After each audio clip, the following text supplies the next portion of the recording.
So good afternoon. Welcome to today's meeting of Senate Committee on Revenue and Economic Development. Will the Secretary please call the roll? Start the mouse. Senator Cruz Crawford. Here. Senator Dunyate. Here. Senator Steinbeck. Here. Senator Stone. Chair Neal. Here.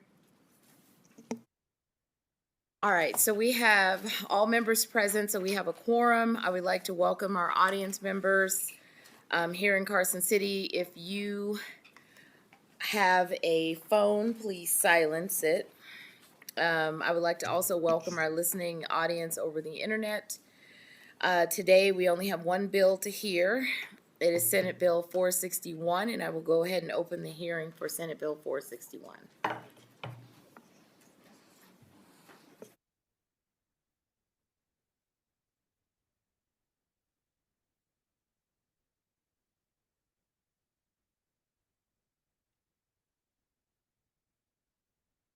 Good afternoon, Chair and members of the committee. I am Tom Burns. I am the Director of the Governor's Office of Economic Development here in the state of Nevada.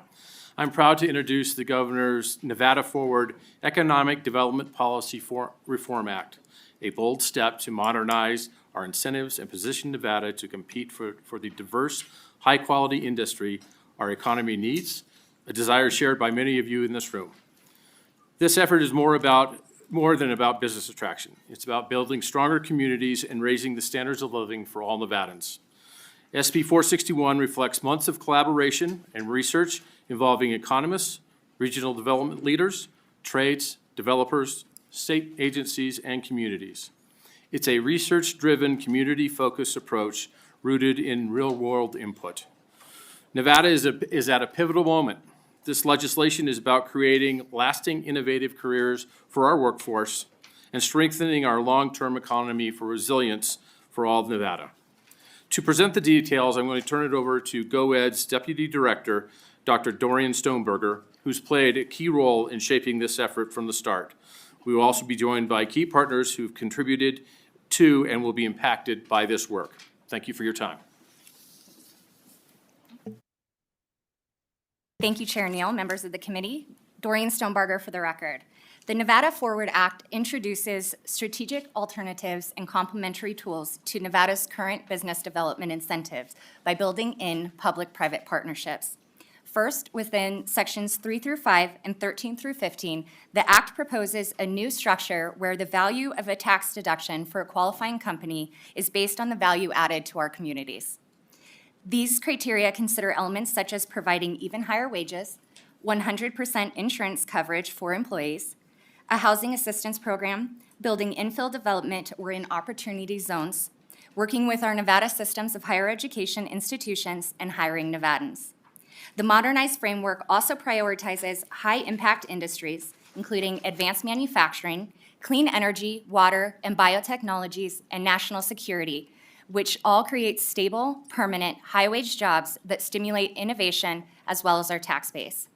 Additionally, it allows smaller employers to qualify with a minimum of 25 employees for urban areas and 5 full-time employees for rural Nevada. Each one of these added values is worth 10% reduction in tax liability. Companies can provide more than one and qualify for an additional 10% per added value with a limit of 6, essentially capping tax deductions to 60% of the business's original liability. For super companies, qualifying for Nevada's standard tax abatement and making additional investments in Nevada, the company can do so with a capped deduction of 90% of its original tax liability for a limited period of time. A conceptual amendment has been submitted clarifying that that time limit is up to 10 years and that any deduction projected to be more than $500,000 must be heard by the GoEd board. All quarterly eligibility and performance metric reporting and regular auditing measures, as well as clawback provisions through the Department of Taxation, remain firmly in place. Section 6 of the Act enables existing economic development tax credits to be utilized for childcare facilities to remove childcare as a barrier to employment. Every county in Nevada is a childcare desert, and childcare is often the reason one parent is unable to resume employment to support their families or advance their careers, while over 65% of children come from households where both parents need to work. Businesses or nonprofit organizations can access funds covering 60% of facility costs and must remain in operation as a childcare facility for a minimum of 5 years. This minimum timeframe and clawback provisions are included in the amendment. The Nevada Forward Act removes the restrictions on established Nevada businesses from receiving help to expand and instead encourages business reinvestment and job growth, ensuring that long-standing contributors to Nevada's economy are not overlooked in achieving our economic development goals. This is outlined in Section 8. When the Governor's Office of Economic Development was established, we were recovering from the Great Recession. Lawmakers recognized that Nevada needed outside investment to fund new jobs. Therefore, abatement incentives were tied to exports, which meant that more than 50% of funding to pay for our workforce would come from other states and countries. Smart, really. However, Nevada is in a different position now and recovering from yet another economic decline following the pandemic. Nevada's economic volatility and supply chain gaps have become all too apparent. To address this, Section 18 of this Act aims to reduce reliance on current imports that we are importing into Nevada in large quantities, which would strengthen local supply chains and keep more economic value within the state. This change would also allow us to incentivize the healthcare industry, which would mark a significant step towards closing critical gaps in healthcare in Nevada. The Act acknowledges that sometimes economic development can have an impact on local jurisdictions' infrastructure and offers an investment to help offset that cost. The Community Infrastructure Grant Program, outlined in Section 19, would support public infrastructure and rural housing, with funds only accessible by regional development authorities, local jurisdictions, or entities with a formal agreement with the local government before pursuing a state application. Funds are restricted to qualified infrastructure projects necessary to facilitate expansion or relocation of a business or to address critical housing shortages in rural Nevada. Included in the amendment is the $25 million request for funding that was presented with the governor's budget. Within Section 33, the Act furthers our state's environmental sustainability goals by not only promoting innovation in renewable energy and water technologies, but enhancing the recycling abatement to align with end-of-life materials such as expired solar panels and supporting advancements in carbon conversion and other clean industries that create Nevada's careers of tomorrow. The Nevada Forward Act aims to strengthen our Nevada workforce in 3 distinct ways: providing tuition assistance for career and technical education in rural districts, creating industry talent pipeline agreements, and through implementing a program where skilled industry professionals are encouraged by their employers to teach part-time without giving up their careers. These are found in Sections 28, 31, and 32. Lastly, this Act provides discretion to the GOED Board to limit, reduce, or deny economic development incentives based on water use, social objectives, and environmental impacts, promoting sustainable and socially responsible economic development. This is outlined within Section 5, with adoption of regulations outlined in the conceptual amendment. Over the last few weeks, the estimates of lower gaming and room tax revenues are potentially forcing you, as our leaders, to make some really difficult decisions. It also confirms that we are still heavily reliant on tourism, and we are not quite diversified enough yet to risk being stagnant on economic development efforts. At its core, this legislation modernizes Nevada's incentives through lessons learned and ensures that businesses expanding into or relocating to the state contribute to creating new opportunities for existing businesses, workers, and families already rooted in this state. In other words, it also stabilizes. It complements the governor's housing and healthcare bills, as well as several interests and initiatives outlined by members of this committee. This forward-thinking approach ensures that economic benefits are widely shared, fostering growth that uplifts all Nevadans. The last amendment that I will mention, aside from one that Director Hughes will bring up, ensures that the same definition for rural communities is used throughout the bill. At this time, I turn it over to Michael Brown, former GOED Executive Director under prior state administration, and now fellow with the Lindsay Institute, an independent public think tank in partnership with Brookings Mountain West at the University of Nevada, Las Vegas, who is in Las Vegas. Thank you. Madam Chair, it's good to see you.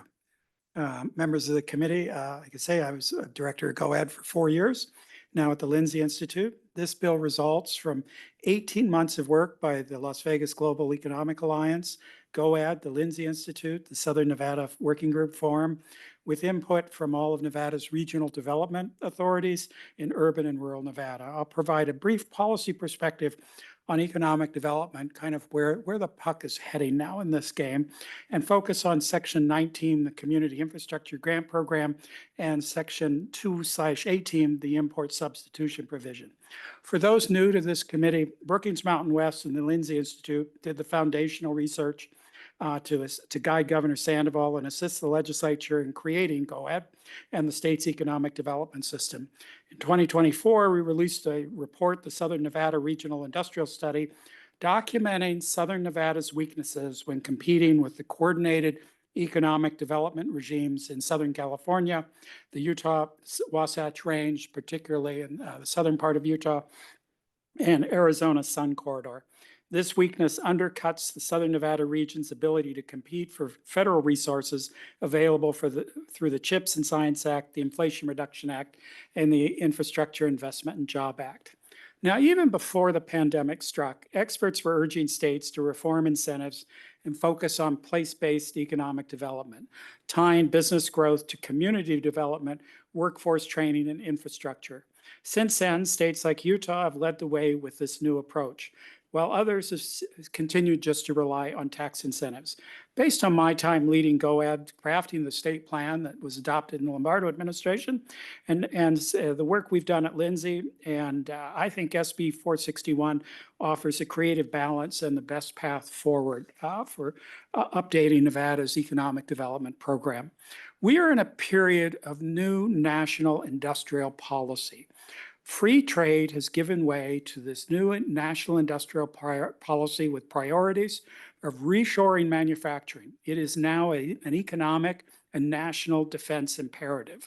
Nevada's location, bordering California, the world's fourth largest economy, near the Pacific ports, positions us to benefit significantly. The post-pandemic rise in logistic operations here reinforces that opportunity. Now, the two provisions that I want to speak to directly is Section 19, Community Infrastructure Grants. Economic development is about speed to market. When the site selectors are looking to put a project somewhere, they have a deadline that they have to meet. And companies want shovel-ready industrial parks. Well, I unfortunately discovered that there had been little investment in our industrial parks in Nevada, except for the one in Sparks. And we lost a significant manufacturing opportunity in Apex due to a lack of funding for very simple industrial park infrastructure. So I looked around the country and found in Virginia a model that I think will work here in Nevada, a grant program that would allow GOAD to co-invest in industrial park infrastructure with local governments and the private sector and operate with the speed to market to succeed. The second is the area of import substitution. When the first economic development plan was put together, there was an export test created. What was not realized at the time was the success, particularly in northern Nevada, we were going to have with creating the entire chain of manufacturing, particularly recycling. And as it stands now, there's not much incentive for vendors and suppliers of our major industries to locate here and sell to Nevada businesses. And it is difficult now, particularly in critical minerals, for the recyclers to sell into the Nevada market.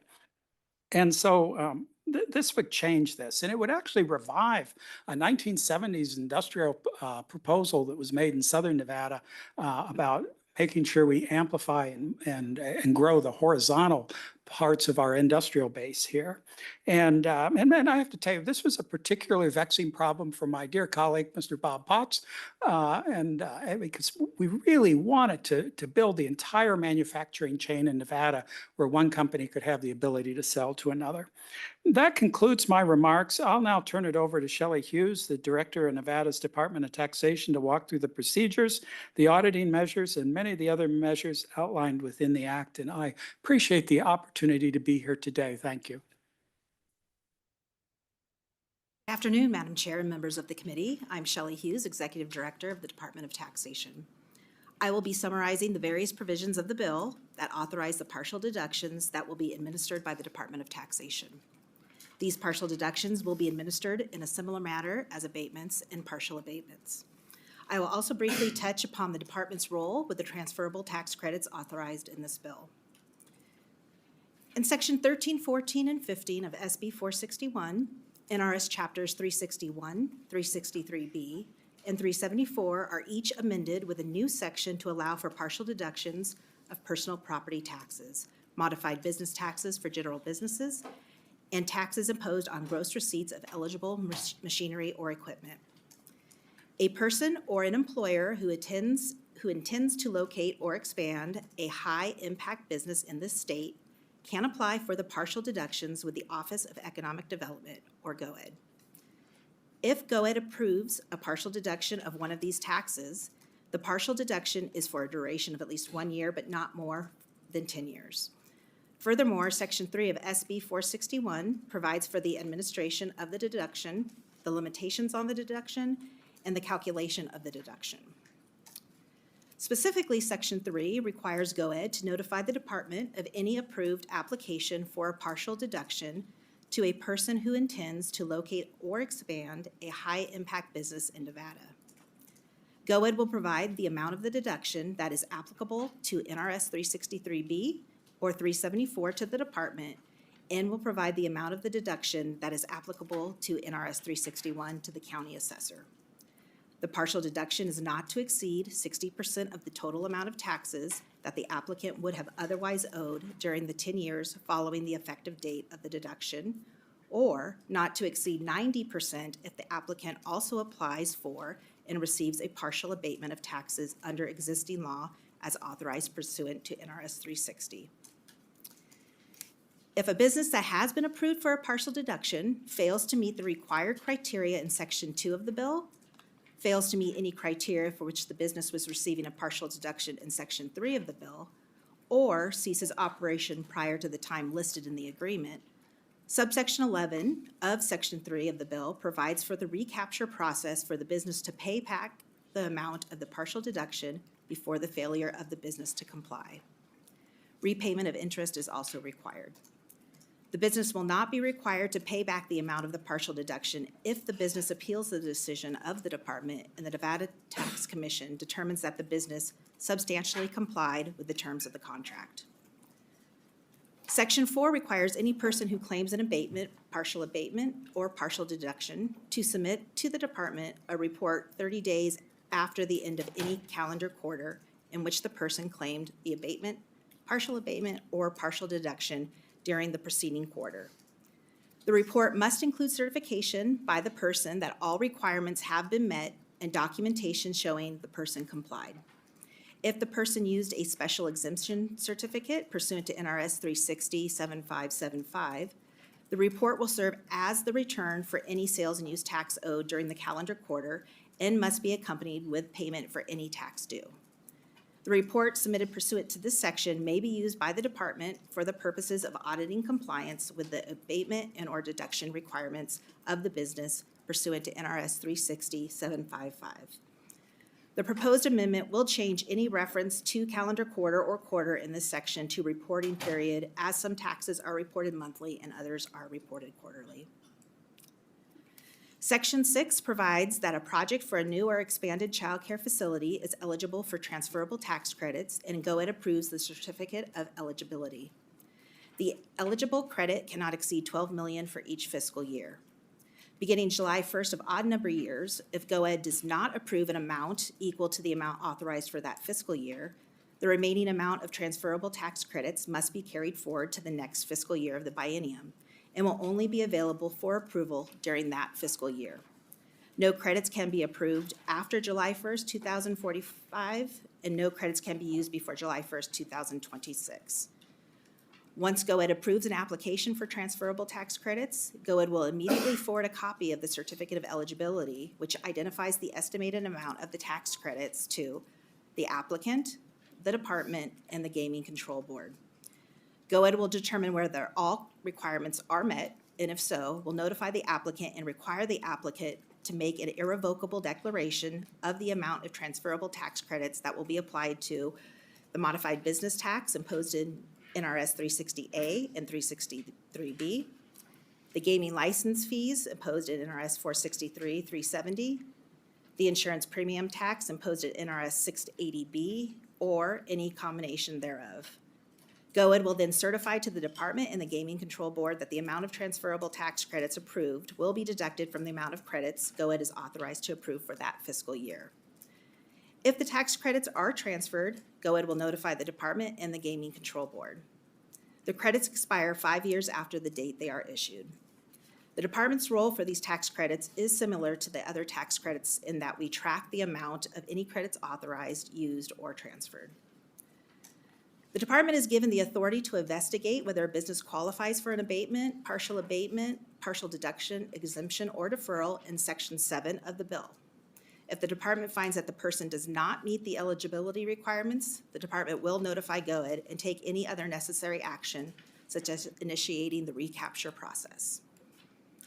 Section 9 authorizes the department to conduct audits of the business to determine compliance with the partial deduction requirements and provides that the business consents to disclosure of these audit reports. Audit reports upon request will be provided to GOED. The audit report is confidential until all appeals are exhausted. After appeals are exhausted, the audit report provided to GOED is public record and upon request can be disclosed. This is also the current process for abatements and partial abatements. Similar to existing law for partial tax abatements, Section 11 requires the department to issue an exemption letter that may be provided to retailers at the time of purchase for any partial deductions that are approved by GOED. If a taxpayer fails to pay tax to the retailer, which was not abated or deducted, the taxpayer must file a return and pay the tax to the department. This section also requires the department to impose a 10% penalty equal to the total amount of the deduction when a person is issued an exemption letter for purchases with retailers, but fails to provide that exemption letter at the time of the purchase and pays the full amount of the sales tax. When those receiving this exemption letter fail to present them at the time of purchase, they subsequently seek refunds from the department for the abated taxes that were paid to the retailer. When the department issues the refund, the department must claw back the amount from the local governments. This penalty is included in existing law for partial abatements and included in this bill for partial deductions as incentive to reduce the amount of refunds and impacts to local governments when the business does not do its due diligence at the time of the initial purchase. The proceeds of any penalties will be distributed to the local governments affected by the refund. That concludes my summary of the department's role as it pertains to partial deductions and transferable tax credits authorized in SB 461. Now, please allow me to invite Amber Stidham on behalf of Las Vegas Global Economic Alliance to provide further remarks on SB 461.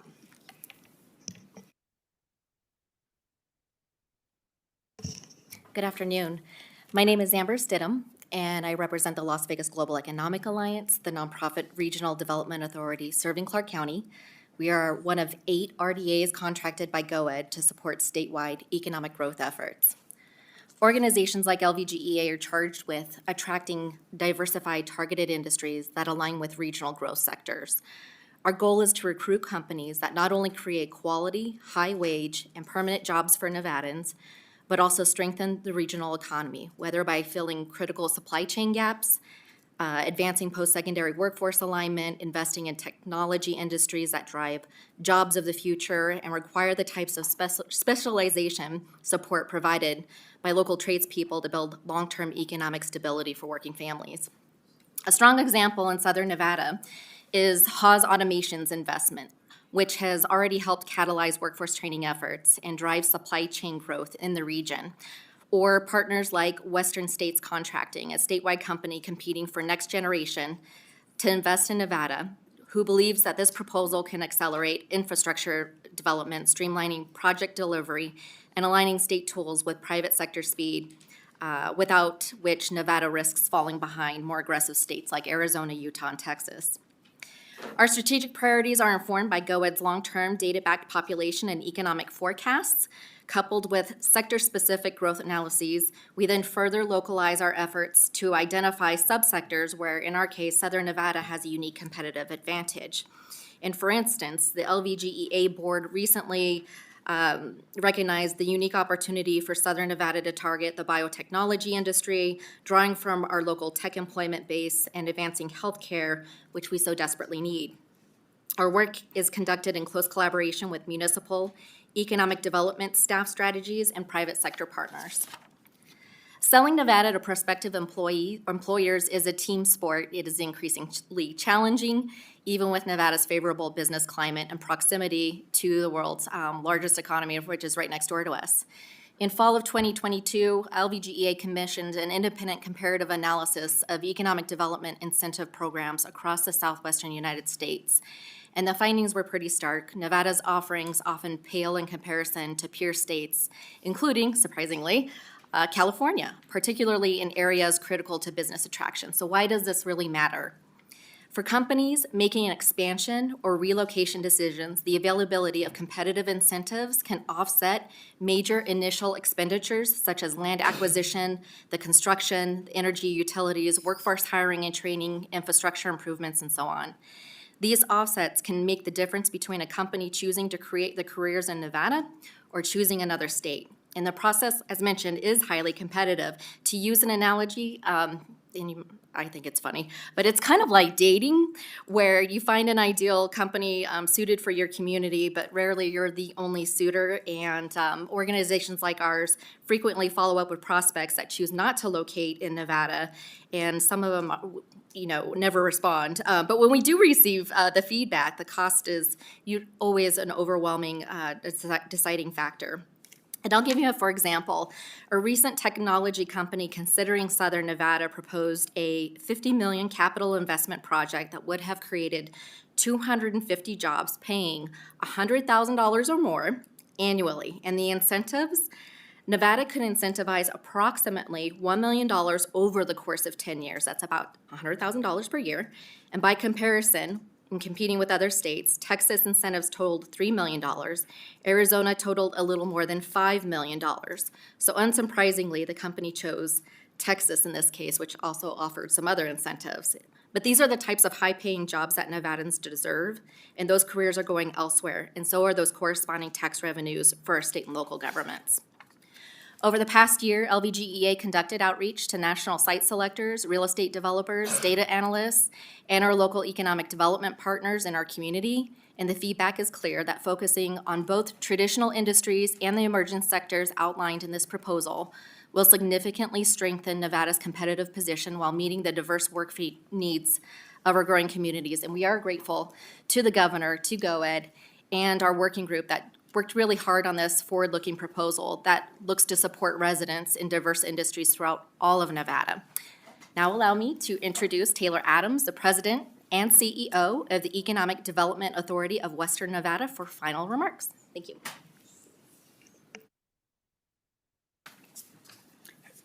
Thank you, Chair Neal and members of the committee. For the record, my name is Taylor Adams, and I have the pleasure of leading the Economic Development Authority of Western Nevada, an organization committed to supporting, growing, and maintaining a vibrant and sustainable economy in Northern Nevada.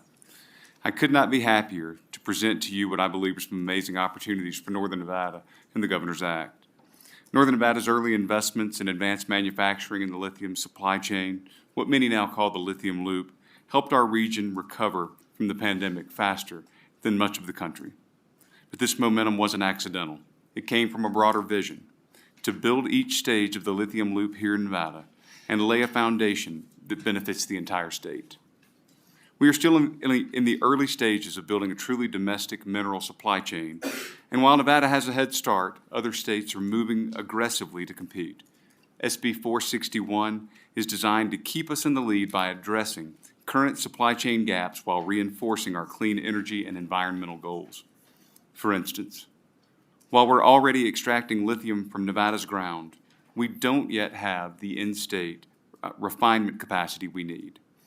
That means materials are shipped overseas for processing, only to be returned to Nevada for use in electric vehicles and energy storage products. We can and should do this work here. By prioritizing refinement and processing as high-impact sectors, Sections 2, 3, and 33 of this bill help position Nevada to grow more stable, high-wage manufacturing jobs here in our state. Another way we reduce our dependence on imported goods is by recycling. Redwood Materials has been a leader in this industry by recycling batteries at end of life, refining their critical minerals, and remanufacturing sustainable battery materials back into batteries. Specifically, Sections 3 and 33 update verbiage to ensure that these types of sustainable activities are supported by our state. Finally, SB 461 recognizes that economic development isn't just about land, permits, or infrastructure. It is about people. One of the most forward-thinking elements of this bill is the recognition of child care as essential infrastructure. By creating a child care tax credit and supporting capital investment, SB 461 empowers nonprofit organizations to expand their capacity, serve more families, and enable more Nevadans to fully participate in our workforce. Thank you, Chair Neal, for this opportunity to present SB 461. We've spent time reflecting on whether our current tools are enough to build the strong, stable Nevada we all envision, and we believe this legislation is a meaningful step forward in a focused, strategic, and community-minded way. With that, I'd like to invite some of our earlier presenters and turn it over to you all for questions. Thank you so much.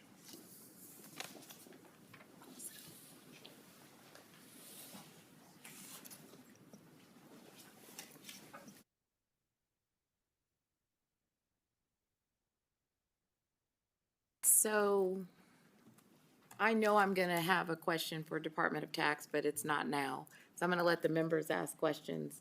So members, any questions? Senator Stone. Well, thank you very much for the wonderful presentation. I like some of the things that you said with regard to our proximity to California, the fourth largest economy. And the high-impact businesses that we're going to try to attract here, how many would you say that you're looking to apply and be approved for tax deductions? Do you have any estimate of how many high-impact businesses are going to be looking our way as we try to compete with, other states? Arizona's got a very aggressive plan, et cetera. I'm going to start, and then I probably will have one of our RDAs follow up, since they do the boots on the ground work and have companies that are in the queue. Oh, Doreen Stonebarger, for the record. Thank you. I apologize. What we're looking to do here is, of course, concentrate on the high-impact businesses that we know will be a benefit to Nevada and utilize our assets, but we've also seen a little bit of a slowdown in our prospects over the last 2 years, and we would like to put that back in the queue. So we anticipate that initially we might just get back to where we were before with regards to prospects, but again, I'll let a regional development authority answer that as well. Thank you.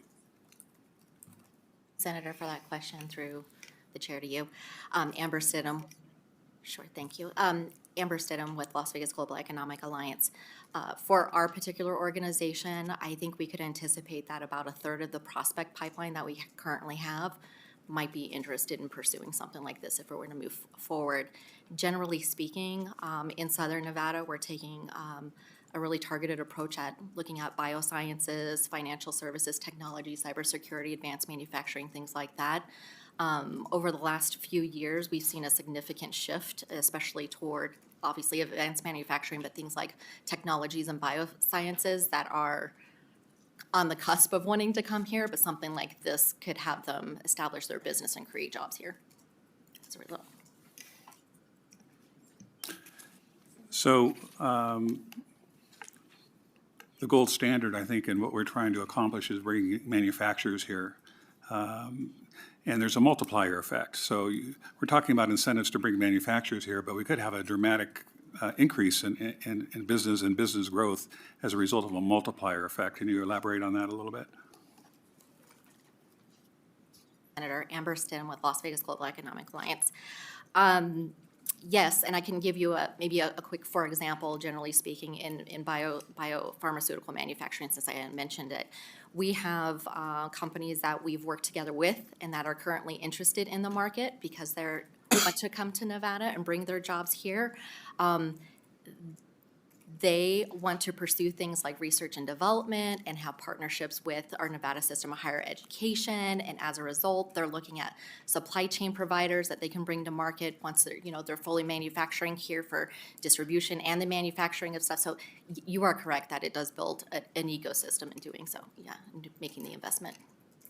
I'm real excited about the child care tax credit. I realize that Nevada has a serious shortage of available child care facilities, and there are many families in Nevada who just can't afford to comfortably live on, just one parent's income. Do you have an idea how many families might be impacted by this program and how many parents might be able to reenter the workforce if we pass this bill and seriously address our child care needs? Doreen Stonebarger, for the record, we are inviting up David Schmidt from Dieter to help us out with that response. Thank you. Thank you, Madam Chair. Good afternoon, David Schmidt, Chief Economist for Dieter on the Research and Analysis Bureau. Looking at the census data that we have from 2023 as far as the need that we have, if we had women who have children that are of preschool age or who have preschool and school age children participating in the labor force to the same degree as women overall in the state, it would be about 10,000 women that could potentially be brought into the workforce, but for the decreased rate of participation that you have because they have preschool age children in the household. Thank you very much. Thank you, Madam Chair. Senator Dunyate. Thank you, Madam Chair, and thank you for letting me ask my questions. I have a few comments and then a lot of questions, lots of questions. So I'm just going to do just the main ones for now, and then obviously I'll let my other committee members ask questions, and then obviously we can go for it. So I think I want to start off just by commentary really quickly.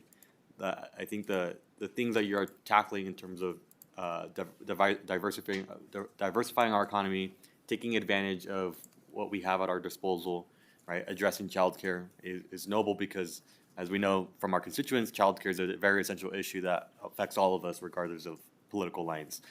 I think the question comes is, to what extent are we proposing this, considering that we are at risk right now of entering into a recession and we're seeing the economic downfall that our state is currently undergoing based on the economic projections. And so it's you have to walk a very fine line in terms of what you approve versus what you're setting this up, where you're setting the state up in future term. And so that was more so commentary, but I want to ask just principal questions.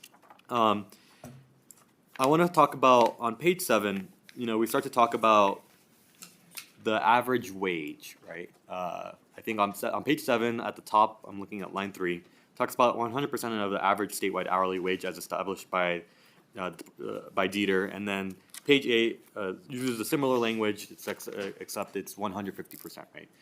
But what we have had multiple discussions in this committee is the average wage still does not matter, because if the lowest employee, so the employee that makes at the lowest level is not earning a livable wage, then it doesn't matter what the rest of the company is doing. So for example, if you are, say, an engineering firm that's coming in and will apply for this abatement for whatever reason, right? Let's say you meet the qualifications. Your hourly wage, because all your employees are engineers, is probably to the high level of what is average for the area income and so forth. But perhaps you have an administrative assistant or a secretary or someone who cleans the office that is at the lowest level. I want to ensure that whatever tax abatement is passed or included, or deduction as you're referencing in the bill, that person is also taken care of. And so what are the parameters to ensure that we are not leaving those individuals behind with whatever program that we approve?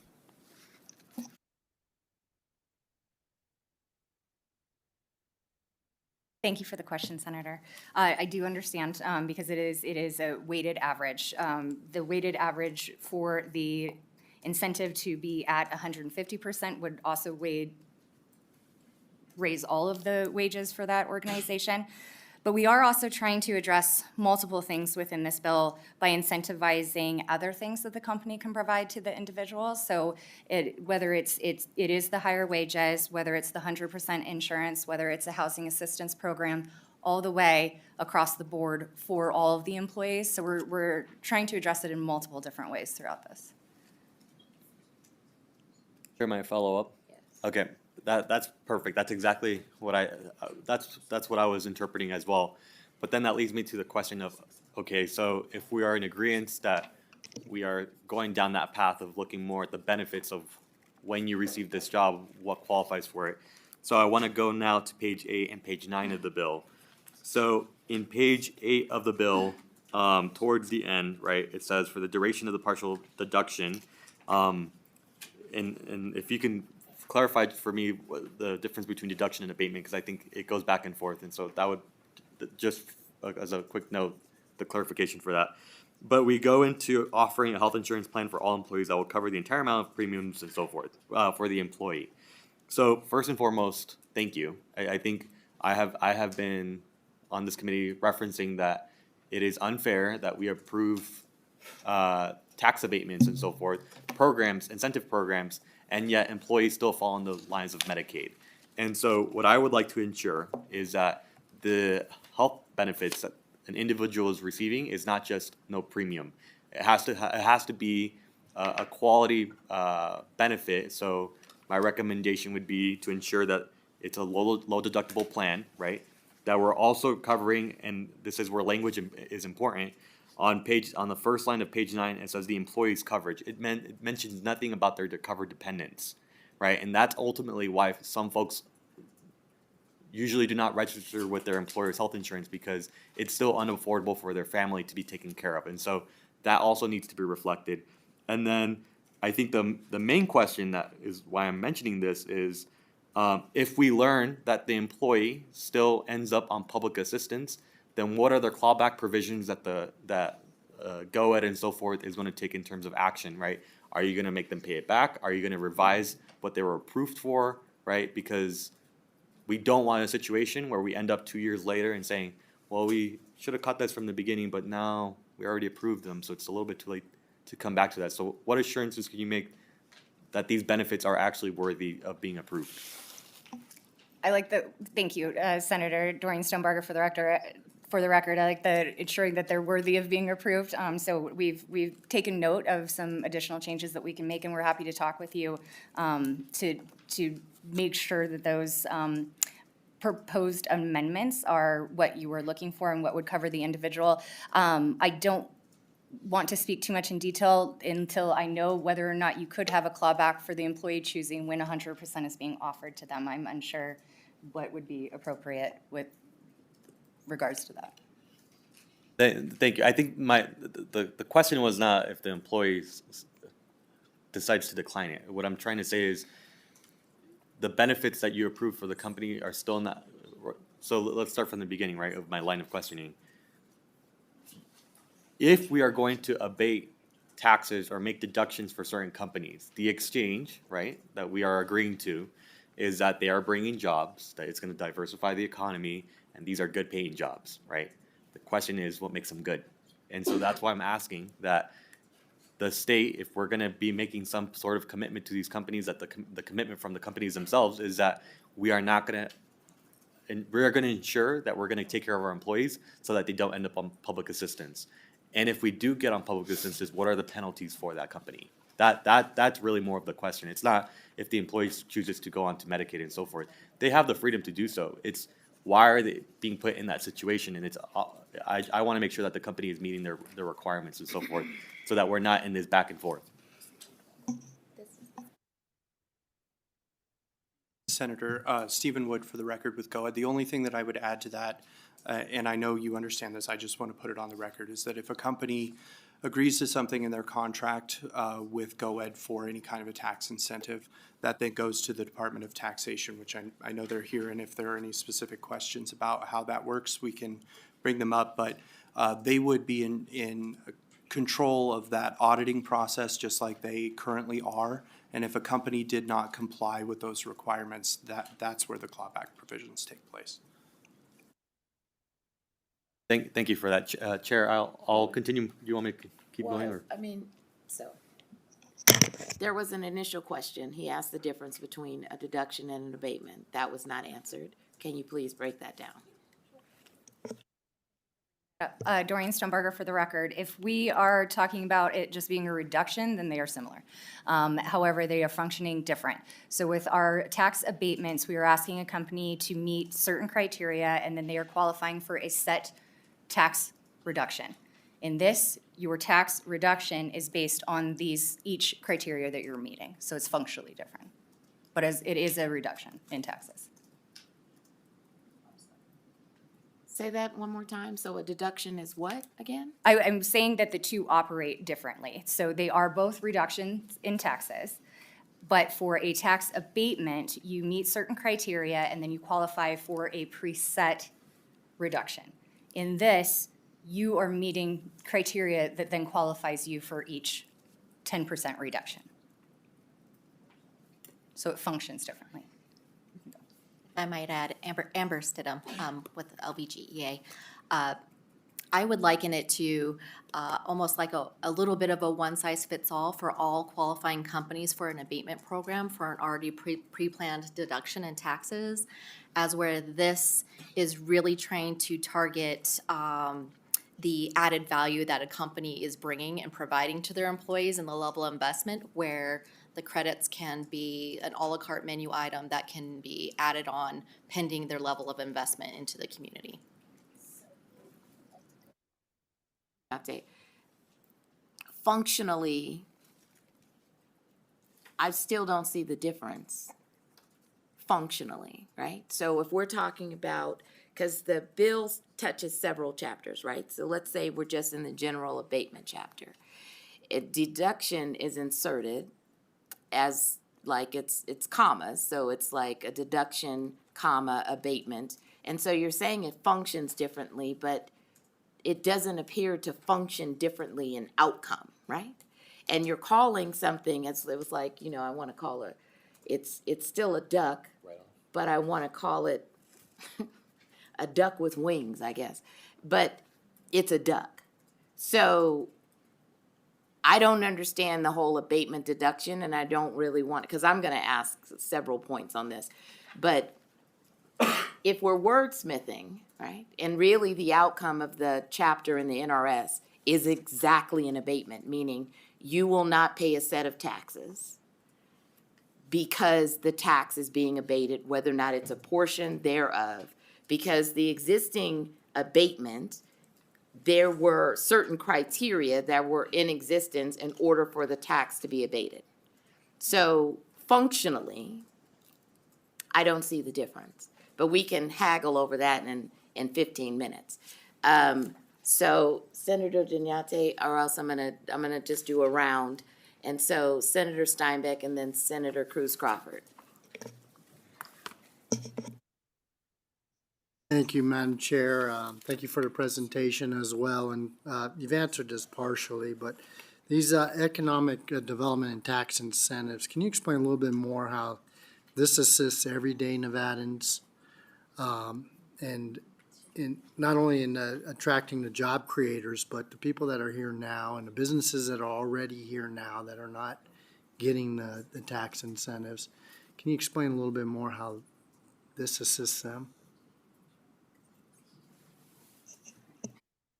Thank you for that question, because diversifying our tax base doesn't necessarily transfer when you're talking at the kitchen table to everyone, right? But I think it allows us, and thank you for that question, to talk about something that we don't normally talk about with economic development because we focus on the business attraction piece. But I think you see it a lot in this bill, which is that economic stability and mobility are social determinants of health. And economic development and diversification as a function, I shouldn't use that term, I'm sorry, I just used the term function again, but they helped to expand the opportunities that are available to Nevadans. It also expands the opportunity for economic mobility. And then adding in workforce, you ensure that those opportunities are available to everyone, that all the tools that are there to access those jobs are there for everyone. This bill also helps us to address a few other things that economic development can support, which is the built environment. So working on infill development, opportunity zones, proposing a housing assistance program that helps us address the built environment. We could even get walkable cities out of it, right? Walkable little communities where someone could work, live, and play all in the same area. And in addition, and a very big one, opening up the economic development incentives towards healthcare, of course, has the potential to give us access to more specialty care, but also, to Donate's point, offering a full benefit plan promotes the access there. So really attracting high-quality jobs to Nevadans is how this impacts all of Nevada.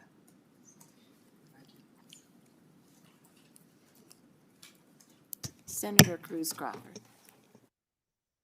You, Chair. Most of my questions are going to be surrounding Section 6, the child care. Want to really kind of dig into what that looks like and what we're doing here. I also commend you for exploring and trying to work on this critical issue in Nevada with the not having enough child care facilities. So first, I wanted to ask, with our child care credits, they're being made available after construction. I see no later than 270 days after the date of the completion of the project. Why are we doing it after instead of modeling with that affordable housing tax credit program where we do it to help assist in financing the building and completion of those projects? Great question. This particular, Doreen Stoneberger for the record. Senator, this particular space was built a little bit more like some other tax credit programs that we have where the product needed to be completed before you could apply, so that we would ensure that it was being used for that purpose. It's one way to monitor the process. Okay. So yeah, my concern is a lot of these are businesses that don't have a huge bottom line. And so this would be a big concern for me because honestly, I trust a child care facility before I trust a Fortune 500 company getting this tax credit. So I would love to have some more conversation about how we can support these businesses. Have you done some digging into seeing what are some of the obstacles for these child care facilities? And have we modeled, I know you said you guys have worked months on this, how have we modeled this tax credit to help solve some of those very big problems, why we don't have those in the first place? Thank you, Senator. Stephen Wood for the record. We have worked with several stakeholders like the YMCA and Boys and Girls Club that operate child care facilities, as well as talking to some private sector partners that have done some of this work before. There are many different incentives, most of them at the federal level, that do help with the operation of a child care facility once it's up and running. But those stand-up costs, those initial costs of building the building or refurbishing a building for the use as a child care facility, there's nothing available to help. So that's why we targeted this specific part of the process to operate a child care facility, is because we identified a gap and we're trying to fill it here. And it's very much in our space as economic development. So that was the purpose, the intent of why this particular piece was chosen to support childcare in the bill. Have you spoken to any potential childcare companies that would like to partner to receive this? And if so, what organizations are those? So, Stephen Wood for the record. There are several nonprofit and private private nonprofit partnerships that have been identified that we have spoken to about this. The YMCA, for instance, in Southern Nevada, the Boys and Girls Club across the state of Nevada is looking at this issue, and as well as, and I don't know that I can say the name of the company. Their government affairs representative might be in the room, but there is a company here in Northern Nevada that is looking to partner with a nonprofit to do exactly this, so that they would build the childcare facility and the nonprofit would come in and operate it. But it is an expense, like you mentioned before, it is a large expense to build the building. So yes, we've talked to everything from private sector and nonprofits and partnerships there and nonprofits. Thank you. I know two of those companies that you mentioned have gotten a lot of federal cuts. So yeah, we are dwindling right now with those childcare facilities. So I appreciate the information, and I'll ask more as it comes up. Thanks.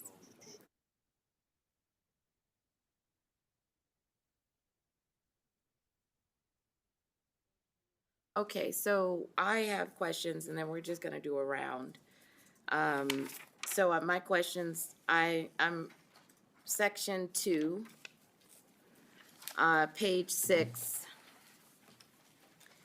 And I wanna talk about line 1, right? So when I read this, I then, was looking at manufacture, produce, or sell goods or services. And so I started to, the question that I wanted to know is, so what services are we intending to import?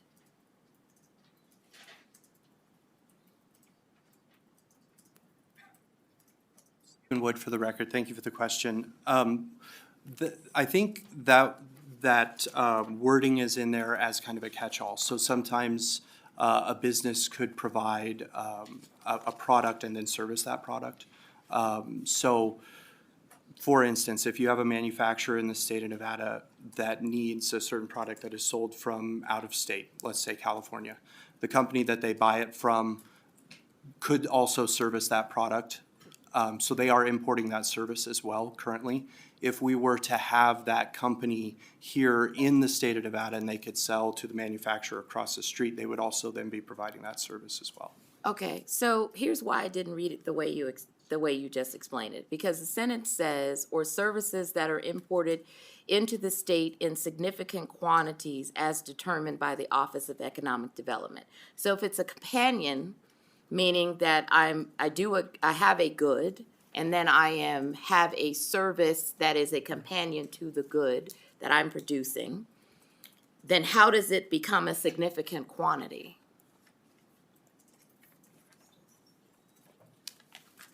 Stephen Wood for the record. What we're looking at here, so this is the import substitution piece of the bill that Director Brown mentioned in his presentation.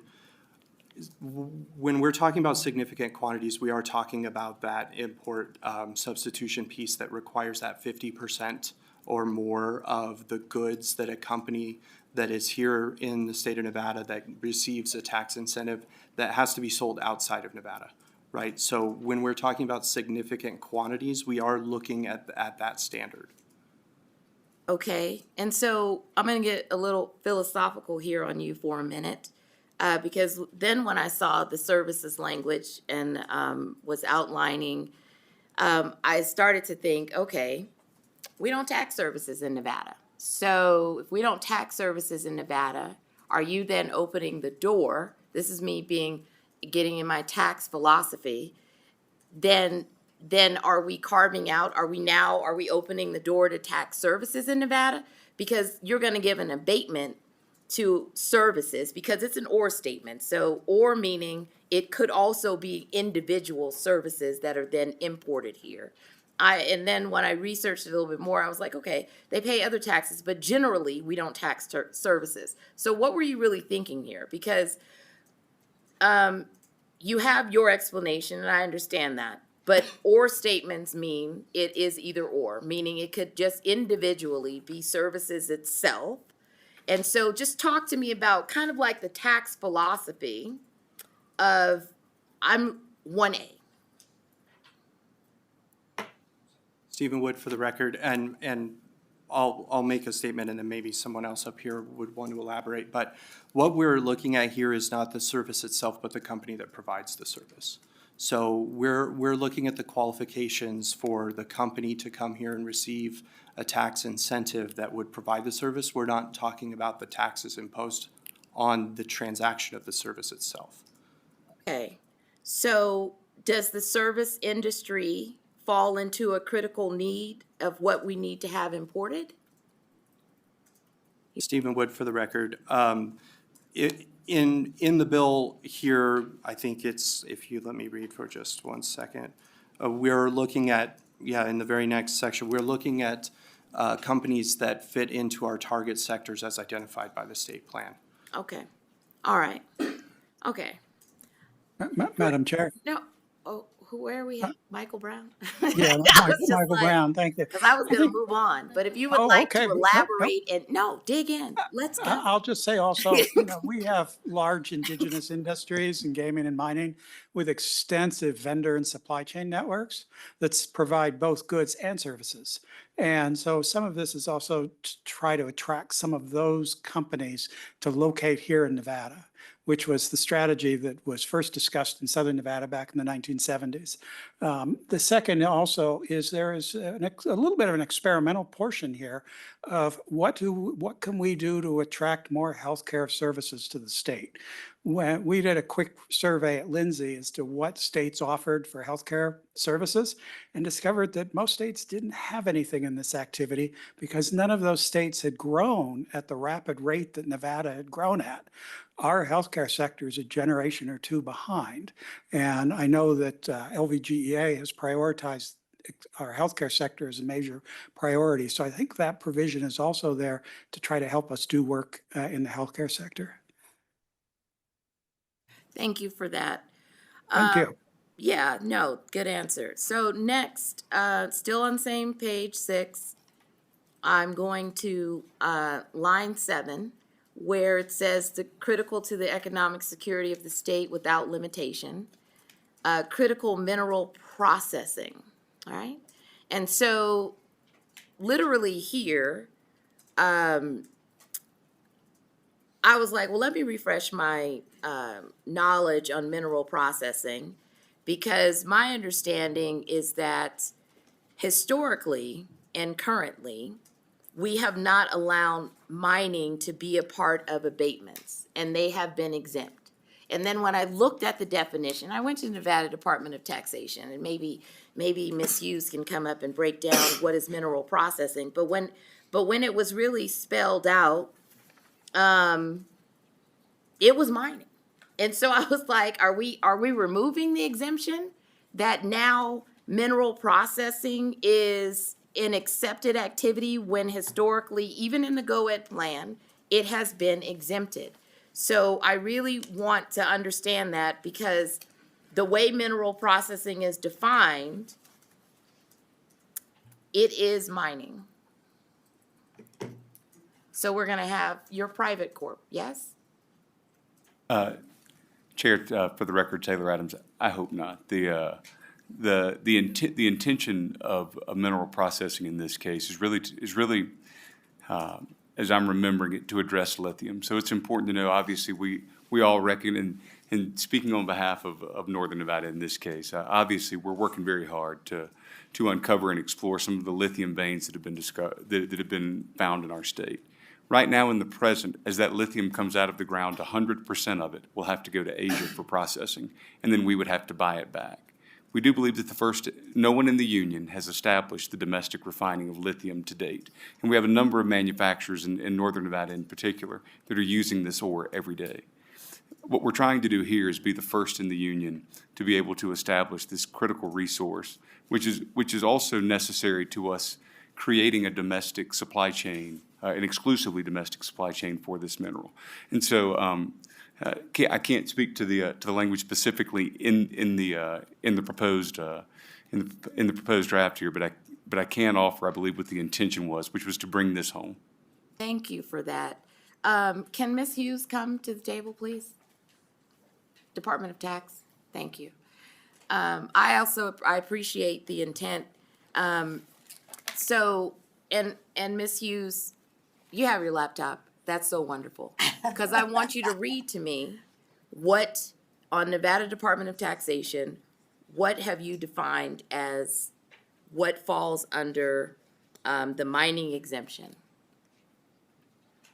Shelley Hughes for the record, and I'm sorry, I'm not prepared to read Not that, but I prepared? do Should, have. should I pull it up for you? I do have Jeff Mitchell, our Deputy Director of Excise Tax, who can read that for you.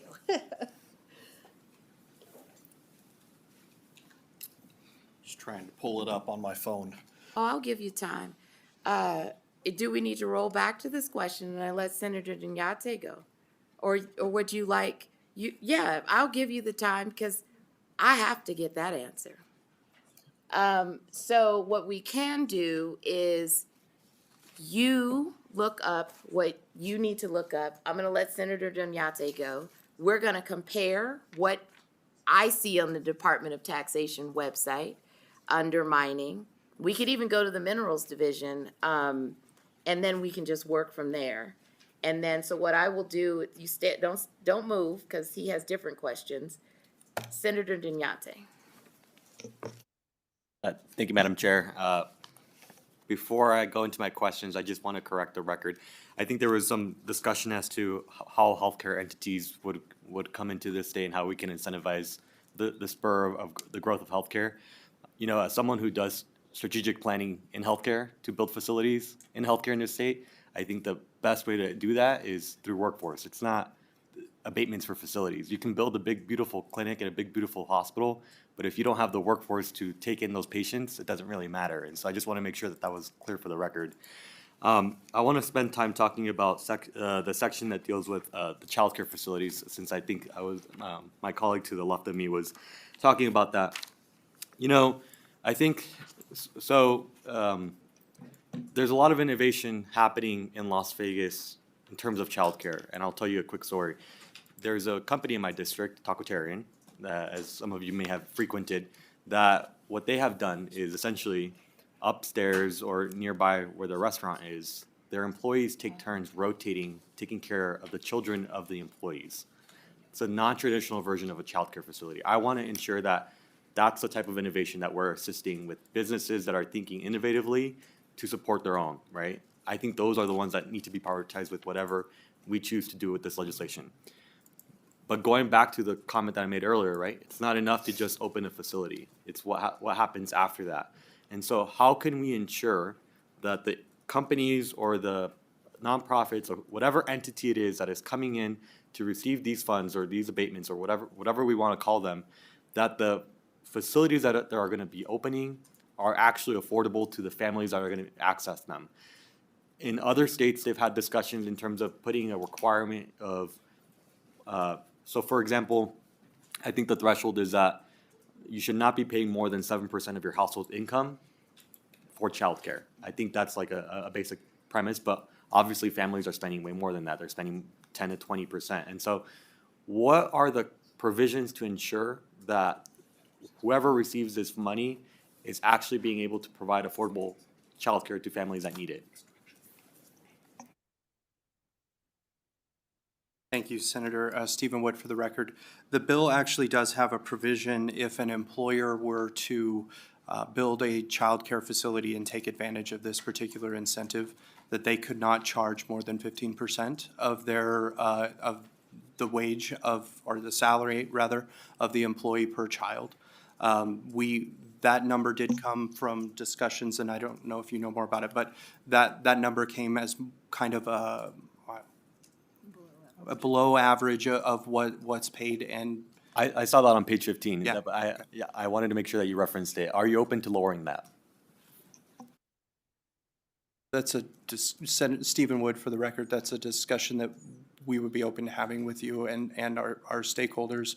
I can't commit to doing that without speaking to some other folks, but we'll have the conversation. Thank you.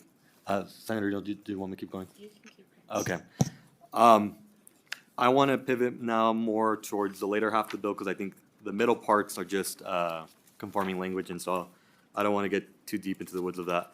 The next part that I want to go to is page 29 that deals with section 13 of the bill.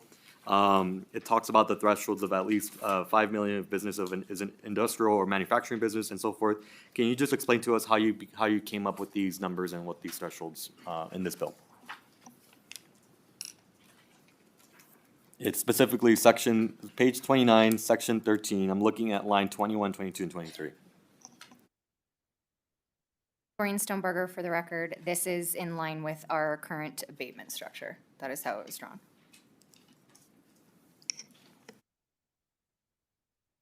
Thank you so much. I just wanted to confirm that that was the case. Senor, go for it. Okay, all right, so let's go back to line 7 on page 6 on mineral processing and what falls under the net proceeds of mineral tax and what is excluded. What do you have? Thank you, Senator Daniil. Jeff Mitchell for the record, Nevada Department of Taxation. I believe what you wanted me to look for and reference and read is on our Department of Taxation website under the tax and who shall file those returns and who is responsible for the tax. And on our fact page, who should use the operator's reporting form? Mining operators involved in the extraction and processing of minerals in Nevada. This includes businesses that handle the initial processing stages or any part of the production cycle involving minerals. So have those entities that have to fill out that form for mineral processing typically have they been eligible for abatements? Jeff Mitchell for the record, Nevada Department of Taxation. Typically, no. They do qualify under property tax abatements, the 361, 47, 22, the general abatements, that certain property taxes should not increase beyond a certain amount, but they have not historically been able to qualify for developmental abatements. So are we carving a pathway, because we're using this word deduction, which is an abatement, but let's just say for semantics, are we then opening a door under a deduction, a tax deduction, regulatory process for this now to be included? Doreen Stoneberger, for the record, that's not the intention. So if we need to go back and look at how this is defined, then. Okay, so then let me ask you this, because while we're thinking about language, in the definition on, and even in NRS 362, so it's 362130, geothermal is excluded. So are we now rolling it in? If you could say, So, Doreen Stoneberger, okay, for the I'm record, I gonna- apologize. Are we now I'm in the gonna- recycling piece, or are we? No, I'm talking Okay. about geothermal. So in the definition of what is taxes on patented mines, proceeds of minerals, so you have definitions. And it says that a mineral includes oil, gas, and other hydrocarbons, but does not include sand, gravel, or water, except hot water or steam in an operation extracting geothermal resources for profit. And so in this bill, geothermal is spelled out and listed. So they are now going to be eligible for, well, I know they're eligible for an abatement in Chapter 701, which is the geothermal structure, but now the actual, I guess, processing that they do, they'll now be eligible for an exemption abatement under this bill. Again, Doreen Stoneberger, for the record, I will need to look specifically at that.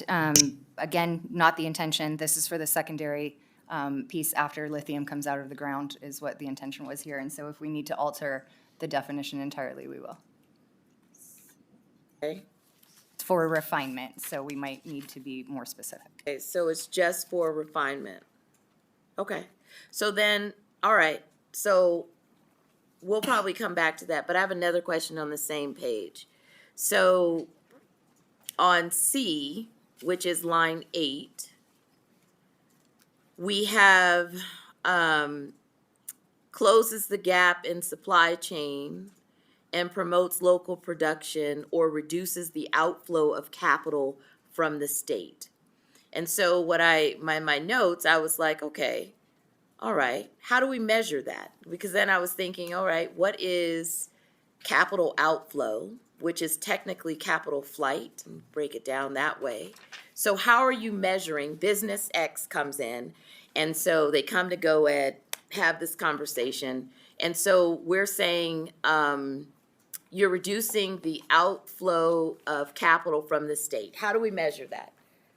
Sure. Doreen Stoneberger for the record. So if a company applies and they're applying based on this particular import substitution, we will need to be able to show how much money is being spent to bring that in from outside locations. That would be the capital flow from outside of the state. And so reducing that is what we would be looking at and we'd be able to provide. Okay. It would need to be something that is already being purchased from outside of the state in quantities that if we host it inside, that then that capital can be spread, utilized in different ways. That, you know, that company is now here, their workers are buying lunch and getting their dry cleaning and so on and so forth. We would be able to show that effect. So then if that's the definition of reducing the outflow of capital from the state, then what's the definition of closing gaps in the supply chain? It would be similar. It's not the definition, it's just different terms. So reducing the supply chain gaps would also reduce outflow of capital from the state. So you're saying it's similar, but the way it's listed, so let me go back. So it says that a business, we're looking at the revenue that is generated, or the business then is eligible if they manufacture, produce, sell goods, services that are imported into the state in significant quantities as determined by the Office of Economic Development. Then we have a semicolon, and then we have operates in a sector of the economy that because I listed this as just criteria on how you get in the game, operates in a sector of the economy that the Office of Economic Development determines to be critical to the economic security. And then we have and, closes the gap in supply chain, promotes local production, or reduces the outflow of capital from the state. And then we get into section 3. But you're saying they're similar, but we want to give a similar benefit, although a different, I guess, I don't know if it's a different bonus criteria, but if they're the same, then why are we acting like they're different? I mean, because to me, I have this listed as a criteria on how you get in the game. You have to show that you're closing the gap in the supply chain. You have to reduce the outflow of capital. And the way you just explained it, they're almost similar.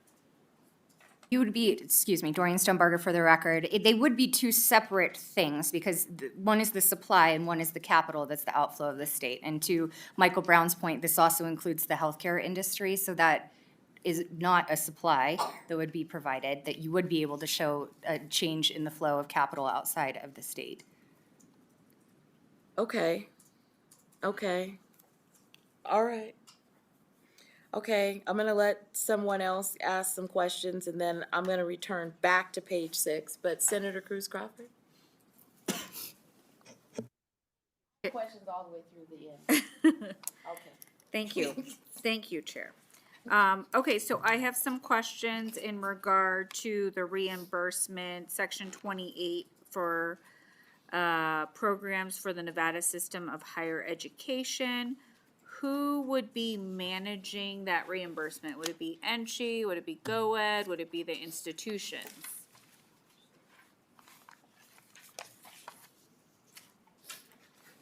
Doreen Stoneberger, you said it's section 28? Yes. This is actually managed by Dieter, is managing the reimbursement. So they would be managing the disbursement of that tuition reimbursement?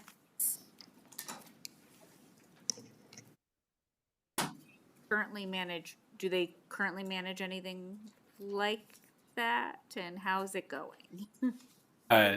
Chair and members of the committee, Chris Riley for the record, with the governor's office.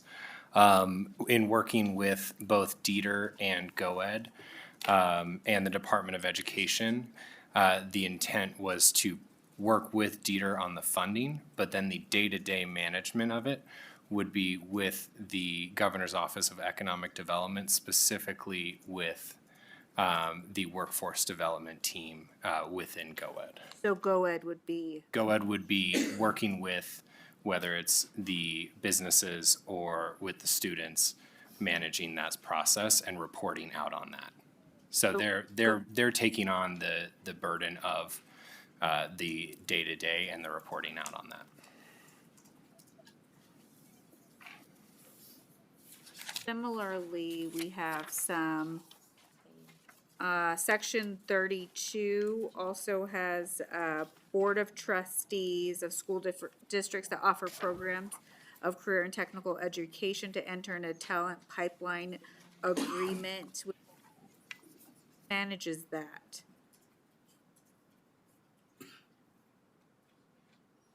Chris Riley, for the record, that would be the Governor's Office of Economic Development as well. So that will also be under GoEd. And you all have the manpower and understanding to be able to support these programs efficiently? Chris Riley, for the record, yes. We've been working very closely within the community colleges through the Workforce Innovations for a New Nevada, the WIN programs. And so looking at that, there's a lot of connection between those programs at the community college level and then the CTE programs at the high school level. And so the thought is to be able to leverage some of that to be able to have students earlier on in their career getting that direct hands-on learning.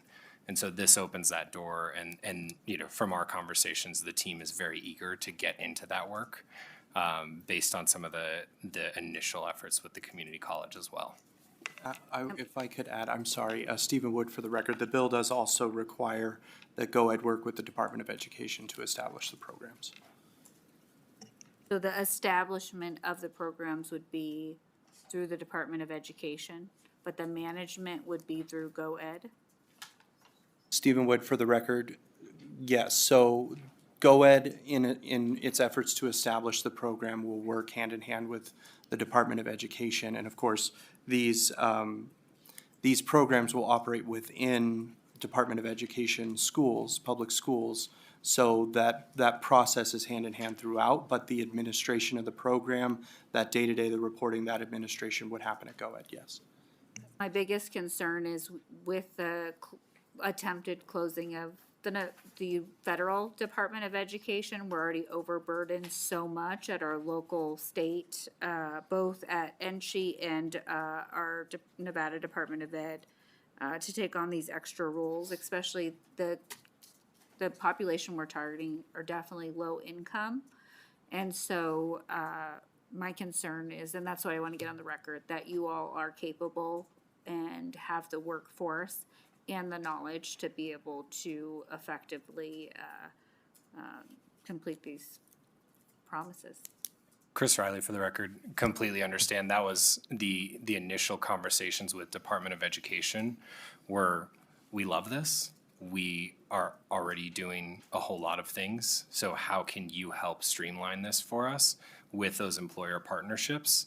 And so the thought is the Department of Education is running those career and technical education programs through and through day to day. This is GoEd bringing that company into the table, establishing that talent pipeline agreement, helping with those recommendations on job shadowing, on internships, kind of demystifying some of those, and then helping report on that. And so it was our goal to really have that be not a burden to education, but to help the companies get connected with the right people. Some of the basic things like getting a teacher license right now is taking months because of the overburden. So, thank you. Senator Gignate. Chair, for letting me take another stab at it. Really quickly, again, commentary on the sections of the CTE programs. I'm a proud graduate of CTE programs, firmly believe in them. I think this is in the right direction. The only comment that I have is on page 50, just to make them state approved or state registered apprenticeship programs. I think we gotta make sure that it's not just anyone can just come in and do one. We actually wanna make sure that they're good quality apprenticeship programs. I had questions specifically to section 23 of the bill. It is my understanding in this section of the bill that you are deleting the workforce diversity portions of the bill with a workforce development action plan. What's the rationality for removing this? I want to understand the background of pivoting from something that we've done historically. Thank you, Senator. Stephen Wood for the record. I'd first like to mention that to my knowledge, this was not in the original version that we had sent to LCB, but this came out in drafting. But I will also say that this does align a lot of the programs that use that are involved and use this chapter do also rely on federal funding. I would also mention that NRS 231 1465 deals with the this exact program, the WIN program, and it does also mandate that the program create equal opportunities and critical to ensuring equity, social and economic mobility and stability. So it is covered still the intent of diversity and social and economic mobility. Those things are still covered in the program, but this particular section does remove that word diversity and replace it with development for that action plan. Thank you. So just to clarify, this it's because of a response to what's happening federally with the executive actions, or I just want to understand if we put it back in, there's not going to be any concern for it. Stephen Wood for the record, we would like to get some more information on that and work with LCP Legal to figure that out if that's okay with you. Thank you. The other part of the bill that I had a question on is on section 33, that after the CTE provisions. I think this is the portion that deals with recycling, if I'm correct. I know we haven't had the chance to talk about that yet, but how many businesses do you envision that would benefit from this particular abatement under this expanded provisions? And do you have an estimated amount of what percentage of revenue loss that would result in with these changes for state and local governments? Thank you, Senator. Doreen Stonebarger for the record.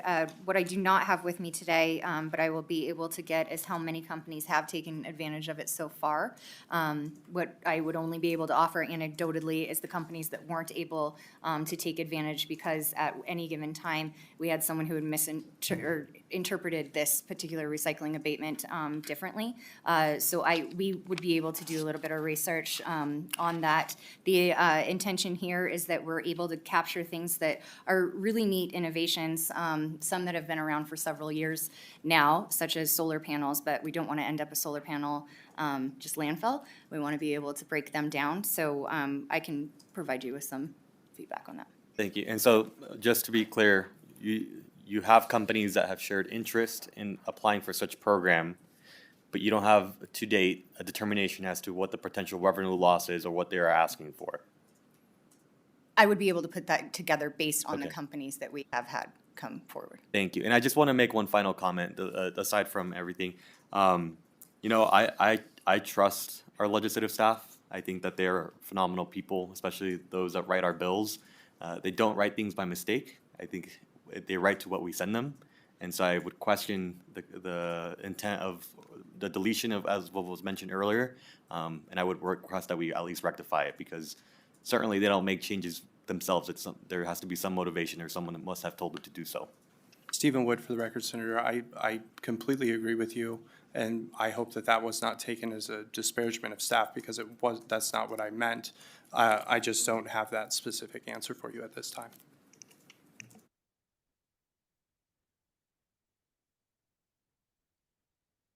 Okay, so I will go back to page 6. So in the criteria that's under A, B, and C, how many businesses do we anticipate to apply for these tax abatements?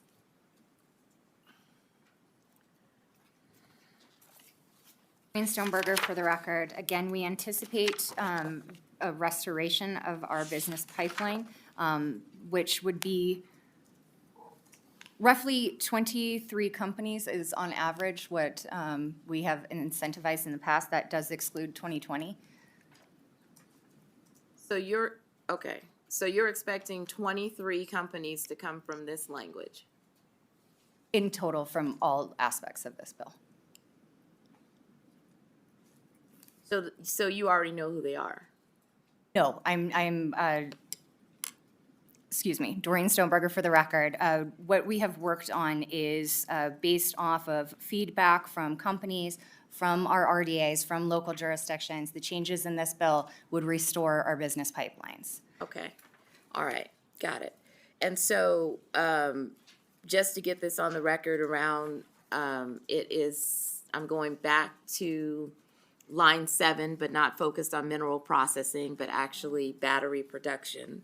So in the definition of electric battery production, are you envisioning that lithium and other mining companies could apply for this deduction? And based on the conversation that we had, is this now going to be a deletion?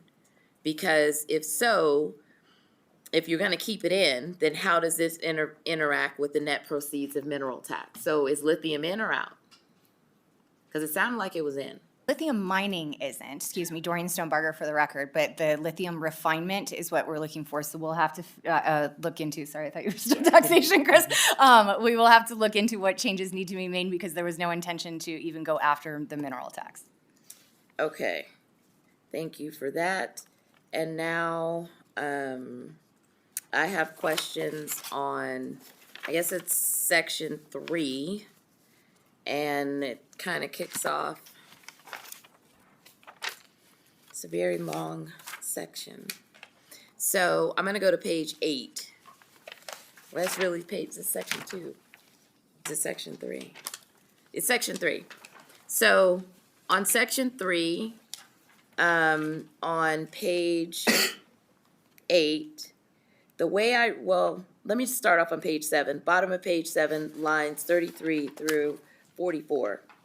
So you have the amount of these partial deductions, which I'm going to keep calling abatements, that are approved by the GOED.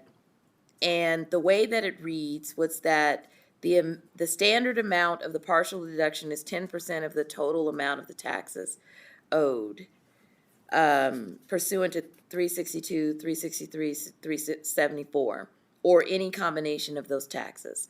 And then it then has the words, additionally, for each of the following criteria, which the Office of GOED determines for the applicant, they shall approve. And then when we go to page 8, right? I call page 8 the bonus category round, yeah? So all of these can be attributed, the way I read it and understand it, that everything that's listed, pretty much 1 through, probably, it might even be the whole page, 10%. So if you're a business, where you're going to collaborate with an institution or perform joint research, transfer materials, like, talk to me about this page, because it seems like, when you read it, you're thinking, oh, well, the cap is 60%. And then when you keep reading and go to page 9, it looks like after you add in your 10%, 10%, 10%, you're now at 90% that you can abate. I'm reading that right. Doreen Stoneberger for the record, which is why we have called them, it wasn't calling a duck anything different other than to differentiate the two separate programs. So deductions, if you do each of these 10%, you can stack them up to 60. If you are someone who is going to take advantage and qualify for a tax abatement, our standard tax abatement, and also provide these additional value adds, you would qualify up to 90%.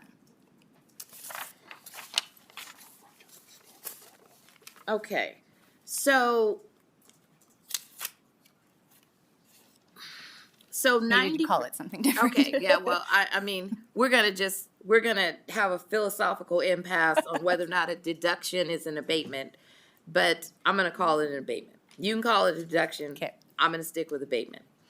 And so once you get to this 90%, so basically, if you qualify and GoEd decides that these categories, you fit these categories, because it says I believe the language says any combination.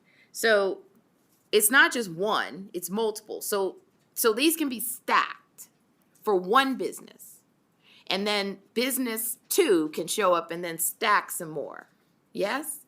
So then we could have I'm gonna give them names. So we could have business unicorn that can get 90%, and then we can have business zebra show up and then get another 90% abated if they fall into what I call the bonus round categories. You're nodding yes. Okay. So because you also have language in this bill that says you could be expanding and then also located in, moving to another county. So if you already have an abatement, because this is how I also read it, if you already have an abatement in another, GoEd has already issued another abatement, are you eligible to then come in under this bill and get a second abatement? Because it appears you can stack and then also have another abatement where you're not paying and then come in on this. Doreen Stonebarger, for the record, in order to qualify for an expansion, or you would have to re-qualify each time. So company number 1 would not qualify for an abatement, and then therefore, when you opened a satellite business, if you didn't meet the criteria, again, it wouldn't then qualify you for a 10% of this. It's not a pick or choose your adventure as much as the bonus round may seem, but you are able to qualify for an expansion abatement if you meet new criteria set forth in that expansion abatement. So you are expanding, you're hiring new individuals, you're putting more capital investment into the state. Yes, you would be able to apply for an expansion while having an abatement. Okay, so I'm gonna draw your attention. I just want to make sure. Page 9, sub 6, lines 40 through 45.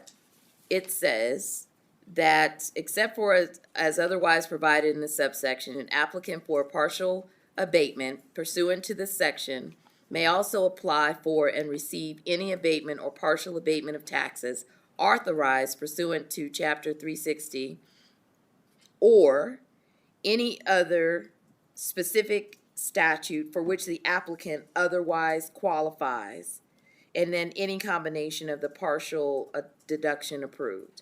So when I circled or any other specific statute, that's what I circled on my page. So that made it seem like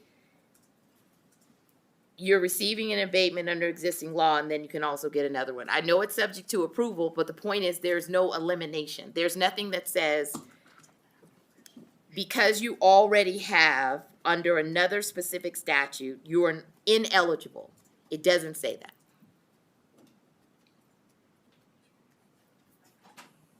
Stephen Wood for the record. Thank you, Senator. The idea here, and Dorian mentioned that there were 2 separate caps, one at 60%, one at 90%. That 90% cap is if they do qualify for one of those other tax incentives and qualify for the tax deductions, they would be capped at 90%. So yes, they can qualify for both, but they can also apply only for the deductions, and that would be capped at 60. I'm not sure if that fully addressed your question, but I wanted to make sure that that was said. Okay, I get it. What have you calculated as the fiscal impact for this 90% abatement? Because it includes multiple taxes. What have you calculated, which would be the revenue that we will not receive under that provision of the bill? Let's say you have your 23. Let's say all 23 businesses say, I want to at least try for the bonus round, and they get to 90. What is the revenue loss that we will not get? Thank you for that question, Senator Neal. And I didn't do it on Project Unicorn and Project Zebra, respectively, but we have put together, this is where we capped it actually at the 90, so that no company would ever reach 100%. No company would ever not pay taxes. It's important to also remember that these are companies that don't exist here yet, that these are incentives to bring them here. So these are not losses on revenue that we're currently collecting and using for other programs. If we don't do this, we also don't have funds to put towards another program. The company simply doesn't exist, the taxes don't exist. But we did do a couple scenarios where we modeled out how many tax deductions you would need to stack on top of an abatement before we start to get to a one-to-one, meaning we are still collecting $1 in taxes, but we're also not collecting $1 in taxes to incentivize the company to come here. That's where the 90 also came from. So your rationale is, since they haven't paid us anything, let's give them 90. Let's let them not pay 90% of the taxes that we could get from them for potentially 1 year or up to 10 years. The rationale, Doreen Stonebarger, for the record, is based on these other positive things that we were gaining in the community. That's actually what we were focused on with this new incentive. And if I could add to that, Stephen Wood, for the record, I think, you know, in the presentation of the bill, you heard mention of the competitive nature of economic development now, and the states that we are competing with were mentioned specifically. There are others as well. This program, this new incentive is built so that we can be more attractive and more competitive with the states that are currently taking a lot of these companies, while also, you know, you mentioned, you know, page 8 of the bill with all the things listed here, such as 150% of average wage, such as 100% of healthcare. We're trying to build a program here that makes us more competitive while incentivizing companies to do the right thing. Okay. All right. So let's go to page 11. And I'm finding my way back into a mineral question. So I'm gonna kind of go in the reverse. So I'm gonna work from the bottom of the page. So I'm at high impact business, where means that a business that is primarily engaged in, right? So if you look at lines 37 and 38, and actually it's lines 37 through 40. So what I underlined here, because I just want to dig a little bit deeper into this, because it basically said we had electric battery production, including without limitation the refinement or processing of critical minerals for electric batteries, or the manufacturing or assembly of electric batteries and their components. So since we were having this conversation around what is included in net proceeds of minerals, I started, because now we're, you know, it reminded me actually of, we're doing the components of a thing, right? So the assumption is that the component of the thing is all lithium, and it may not be, right? This is where I'm going. So enter into the world of Chair Neal. That the assembly of an electric battery or their components may actually be another mineral. Thank you, Doreen Stonebarger, for the record. Again, the intention was the refinement, and it is involved with lithium. Again, we need to revisit that definition altogether, which we will end up uncovering all minerals that are used in lithium battery manufacturing. Pieces of this, because of the materials, also include the cathodes, the anodes. There's different materials that are used and imported into the state in very high quantities. Exactly. And that matters, right? If it's more than just one mineral, and there's several other aspects or components to the components or the assembly of, because we are stepping into mining, we are stepping into the net proceeds, and so we have to clean that up, and we need to figure out what's in and what's out, because it can't be, I I historically, we haven't had it in, and it probably should stay out. So let's go into the production of clean energy, which is the water technology, turbines, and generation of renewable energy. And so when I was looking at that, first thing that came to mind was, what industries are we actually talking about here?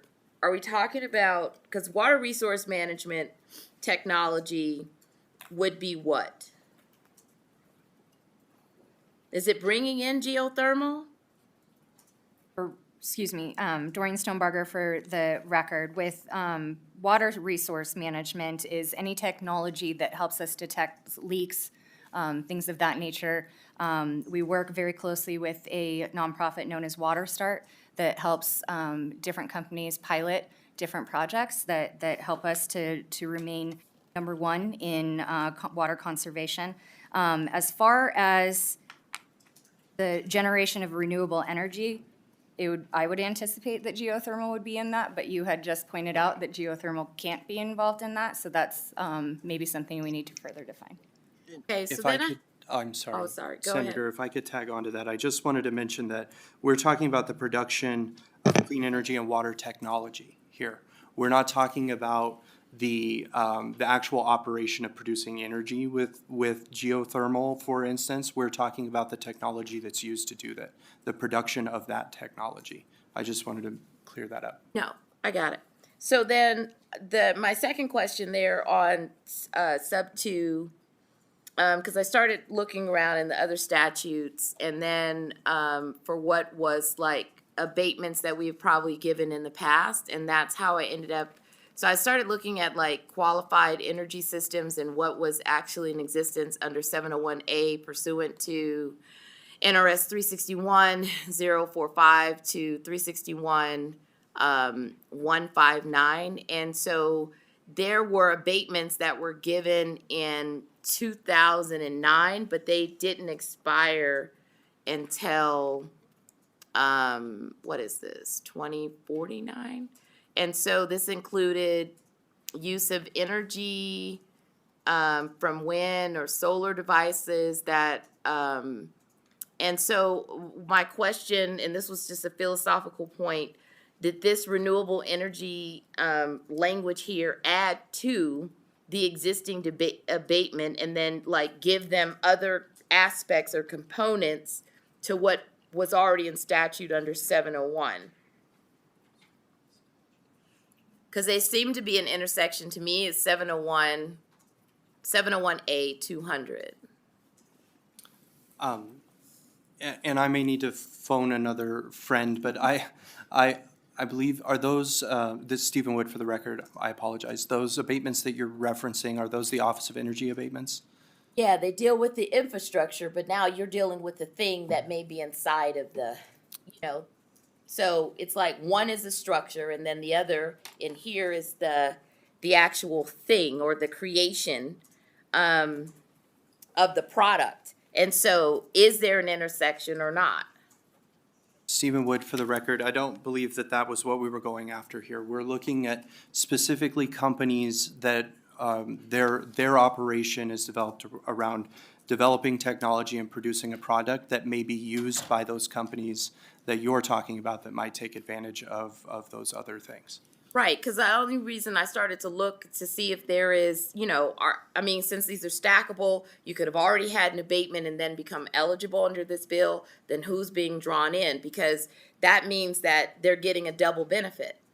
They already have an abatement and now they can come get another one because there isn't a limitation. And so I think it's a legitimate question to try to figure out when you start talking about renewable energy, and does it now become a global abatement where the structure was already abated and now the product will then be abated as well? Stephen Wood for the record, I think we might be talking about two different companies in these instances here. What the bill addresses, I'll use an example of, let's say, solar energy production. What the bill addresses is companies that would develop new solar panels, develop new technologies and ways to produce solar energy. They would then sell their product to the company that would install and produce. These are two different things that we're talking about. We're not talking about the production of clean energy. We're talking about the production of technology and equipment used in clean energy.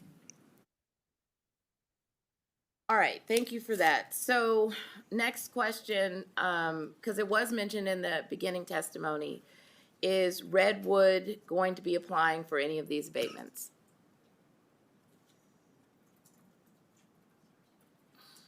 Stephen Wood for the record, and someone can correct me if I'm wrong on this, since I am not on our business development team, but my understanding is they would not qualify for these tax deductions.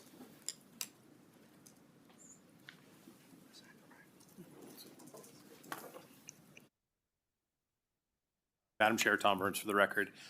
Certainly, if Redwood Materials expanded under the definition that's being proposed, they'd be eligible at some point in the future, but there's no condition that I'm aware of that would make them retroactively available.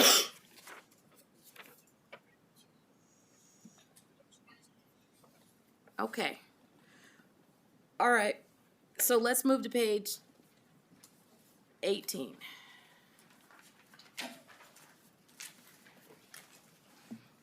So at the top of page 18, you have your partial abatement of taxes, and then you have an adjustment of the date from 2032 to 2033. So in my note, I have this as a Faraday extension. Am I correct? That you're extending the Faraday credit by 1 year? Doreen Stonebarger, for the record, no, this is extending it for longer in order to be used towards the child care facilities. Okay, so it's Faraday expires at the end of 2025, and you're adding another, what is that? 8 years? And then the partial deduction of taxes pursuant to section on or before 2045 is just the total end date of this, right? Correct. Doreen Okay. Stonebarger, sorry.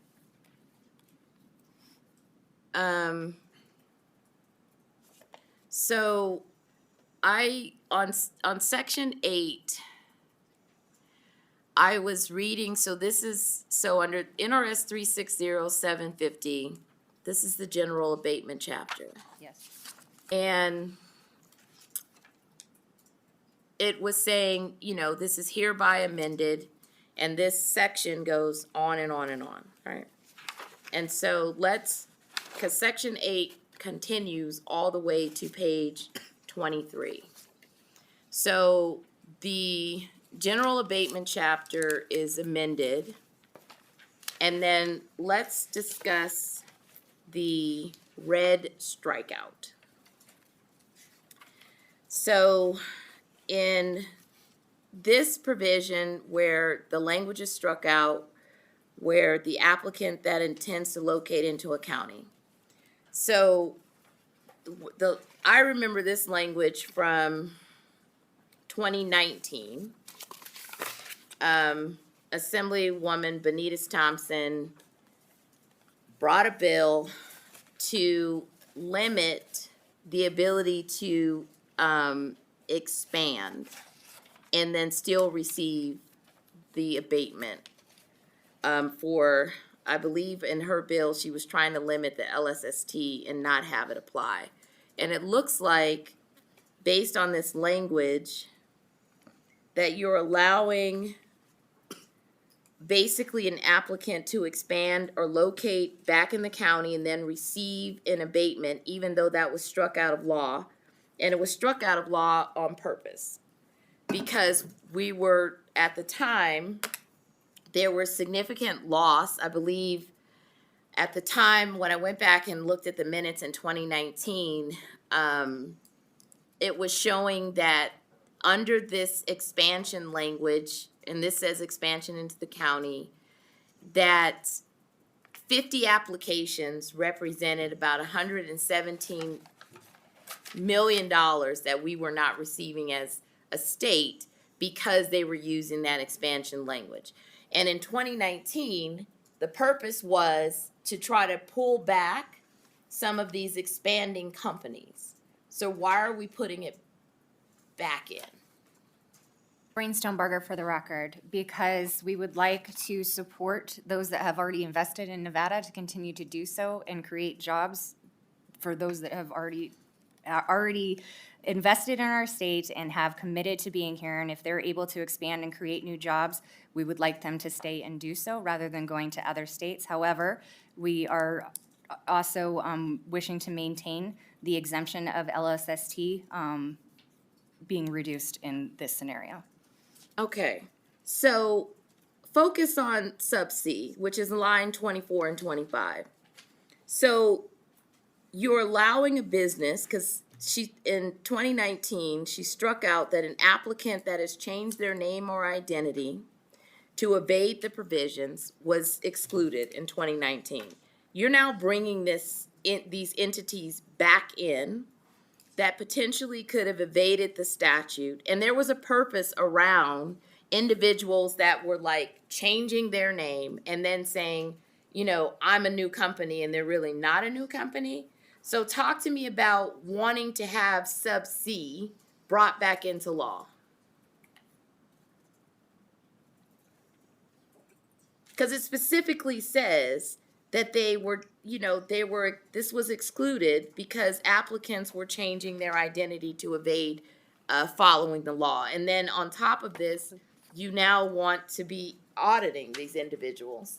So give me the rationale here. Madam Chair, Tom Burns for the record.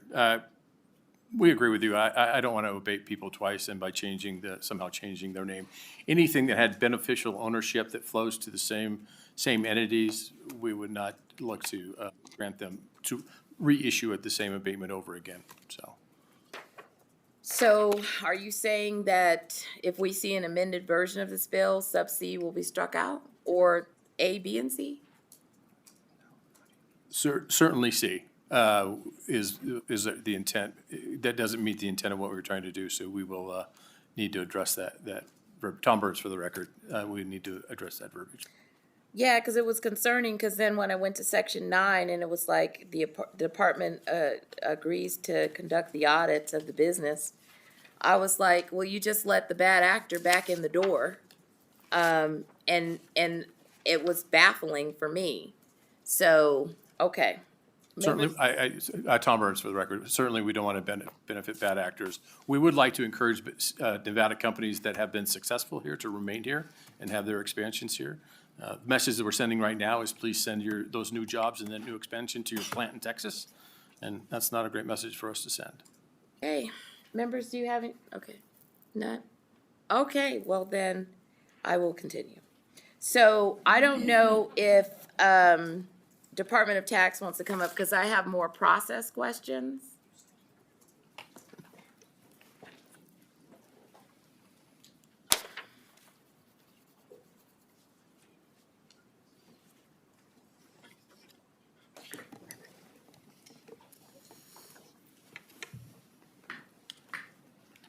So on section 11, this is where the retailer, if a business presents to the retailer the document issued to the business pursuant to the subsection, and they don't pay the sales tax, sales and use tax, which has been abated. And this is now under the deduction, because it says, which is not abated or deducted. So it's treating these as two different things. So is the method the same that you currently use for an abatement process?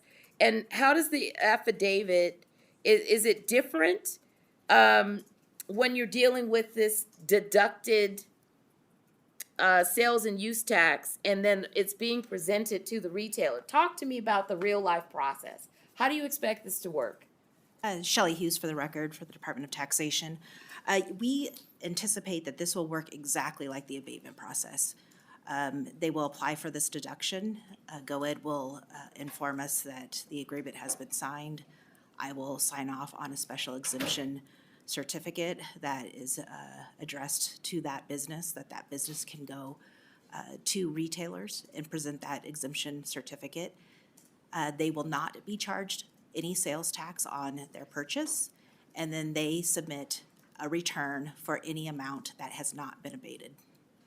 So, and you're assuming that everybody's gonna understand the difference between a deduction and then an abatement. And so, the refund mechanism for the deduction on a sales and use tax. So in the provision, there's also a refund mechanism. So you're saying it's the same. What's the education that you plan on doing? Because it's confusing that it's continued to be called a deduction, and then you're applying this process that has been typically in the NRS 360, and then it's just not clear on how individuals or businesses won't be confused with the management of this. Shelley Hughes for the record.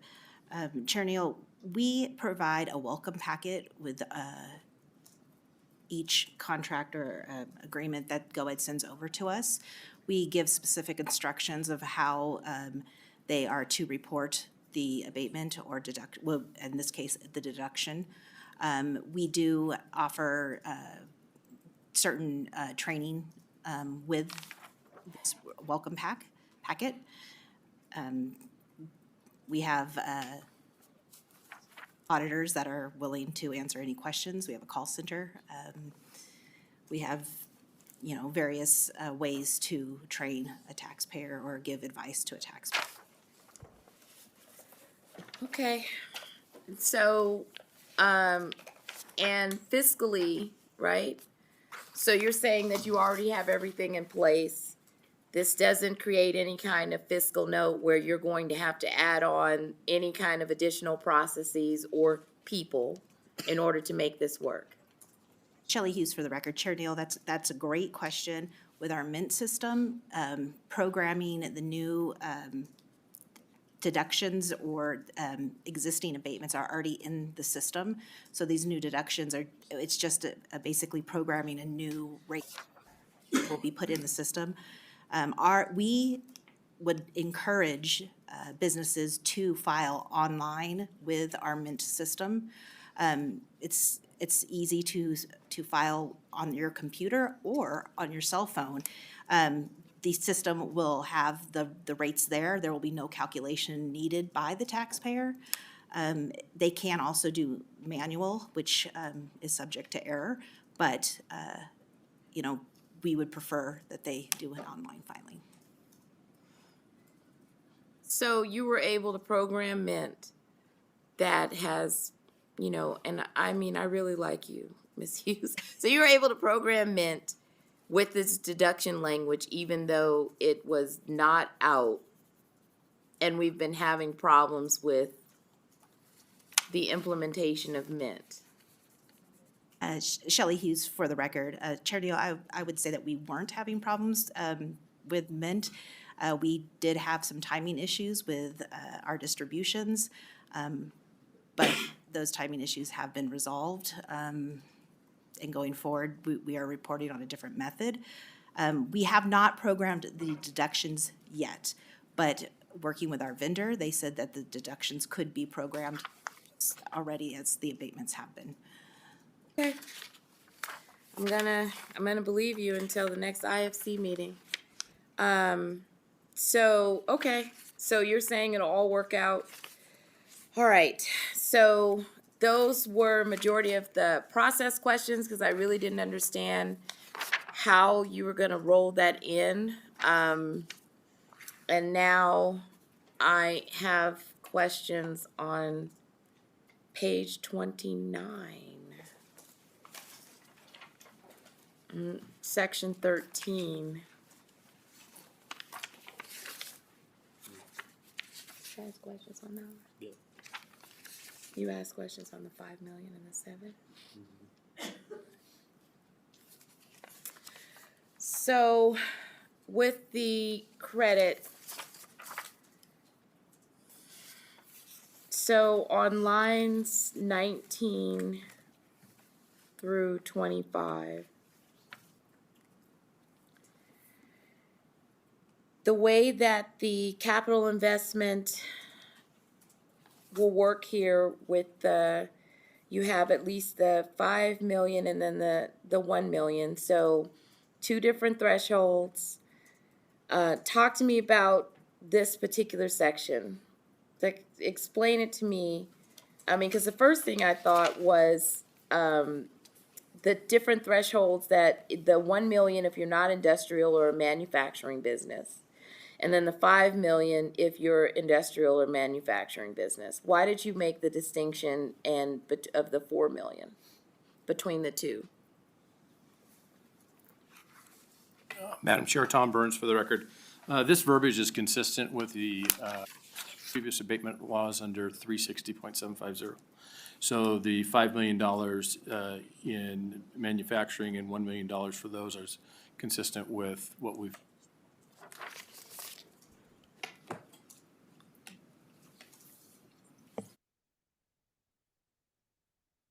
Okay, so now let's go to section 15.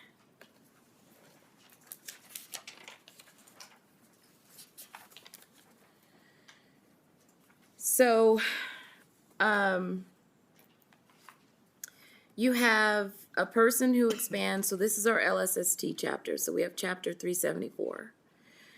It's hereby amended, and then you have a person who expands or intends to locate their business for partial deduction imposed for the gross receipt for the sale, storage, use, or other consumption of eligible machinery or equipment. So who are we picking up with this?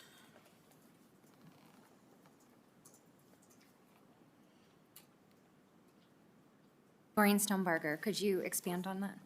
So is LST, because the way I read it, the LST, local school support tax, is a part of this partial deduction. And it is it can be applied under those categories, which are listed in line 7.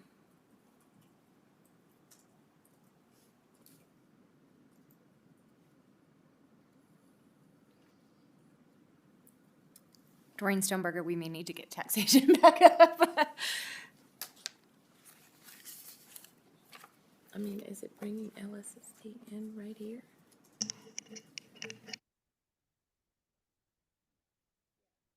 Okay, go ahead. Madam Chair, this is Michael Nakamoto with Fiscal Analysis Division for the record. Section 15 is adding language in Chapter 374, which basically effectuates the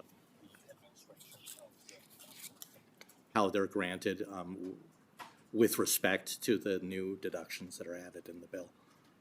This is similar to language that exists in Chapter 374 with respect to the administration of other abatement programs that are administered by the Office of Economic Development. All right, so let's go to section 19, the Community Infrastructure Grant Program.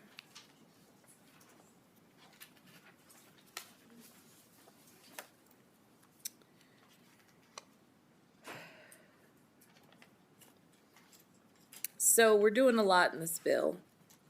So you gave a kind of general explanation here, but this is rolling in and using housing. And I really need to understand how these grants are going to work. Because it looks like under the grant program, you have your eligible entities, which also include local governments. And I really wanted to know why they included local governments, because when I read this and then we have the housing bill, what are we doing? And why do we have the local governments included in the Community Infrastructure Grant Program? Because your amendment, my understanding, this Community Infrastructure Grant Program based on the amendment allots 25 million to entities. So walk me through this. Madam Chair, Tom Burns for the record. The idea here is, and Director Brown alluded to this earlier, there was a business that came to Southern Nevada that was going to make a huge impact. They'd announced the move there, and when they got there, they realized that there was some infrastructure that had not been contemplated or divulged by the developer that added extra expense to that, and the company eventually moved to Arizona. The idea behind this is that we would be, in the event of something like that, be able to provide infrastructure, say a road or water and sewer, to a site. We wanted to include the municipality that would be including that so they could do it in their normal procurement methods and make sure that it was built to certain codes and standards. So we want to give it directly to the developer or directly to a private entity to find out that they didn't build things to a standard that we felt were appropriate as a community. So what's the start date of the 25 million? Like, what fiscal years are you supposed to be, that this would kick in? Like, when would you start looking at qualified entities? And then the first, I don't know how you plan on doing the disbursements, 2 million, 5 million. What's the first year that this is going to hit the budget? Doreen Stonebarger for the record. As it's written, it would be July 1st of this year would be the start of the program. And as it was initially thought of, it was 25 million from the general fund and 75 million in forgivable loans from increased bonding capacity from the infrastructure bank. That was heard with CIP recently, which I believe you were in that hearing, and was requested that that wouldn't be addressed until this bill was heard. Okay, so I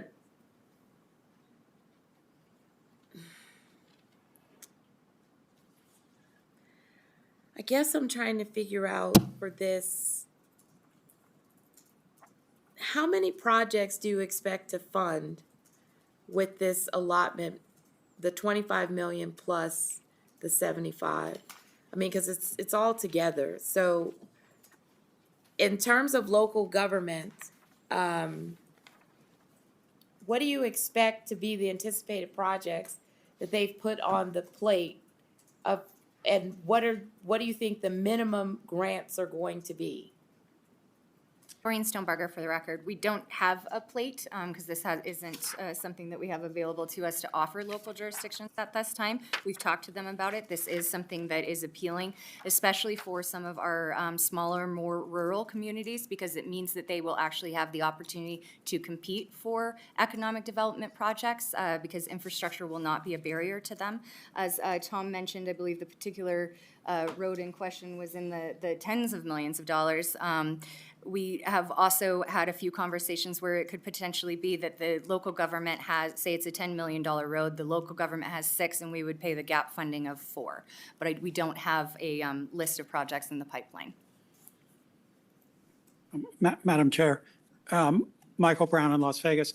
I did submit for the record, along with my statement, a short summary of the Virginia program that you and the staff can take a look at. But it's just another tool for the Economic Development Director to have as you attempt to land these companies into Nevada, where you can move with speed and dispatch.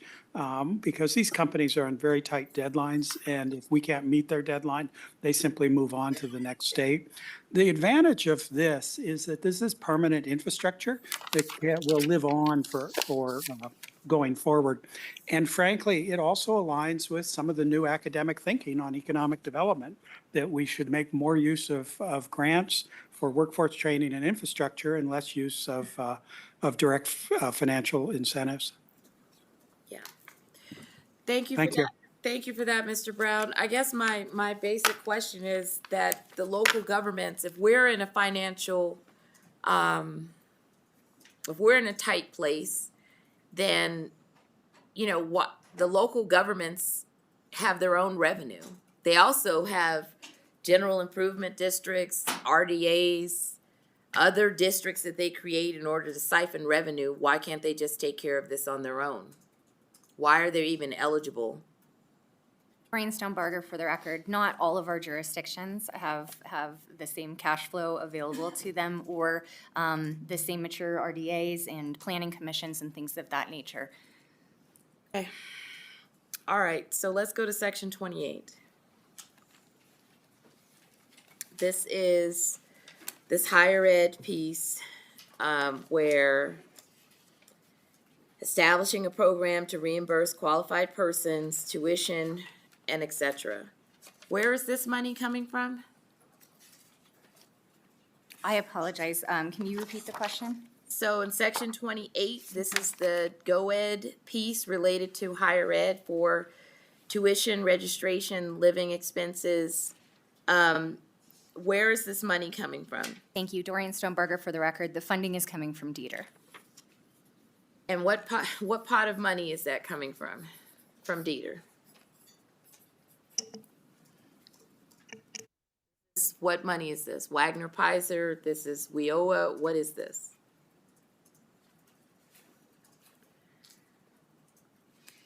For the record, Chris Sewell, Director of Dieter. The pot of money is going to be our SEP funds, Career Enhancement Program funds. And how much do you have in your career enhancement funds? I don't have that off the top of my head, but we have allocated $500 million for this. And none of it is a mix of, it's federal? So how many students do you expect to serve with this? I don't have that number. I'd have to. I mean, because this is a nice laundry list, and it's very expensive. For the record, Chris Sewell, I don't have that information. That would have to come from GoEd. Okay, can we please get that information? Because when you talk about living expenses, educational supplies, or other expenses associated with completing a program for undergrad or a certificate in a trade, on average, a trade-related field could cost how much?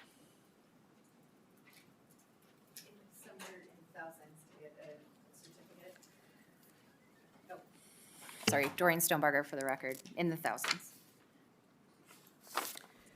Okay.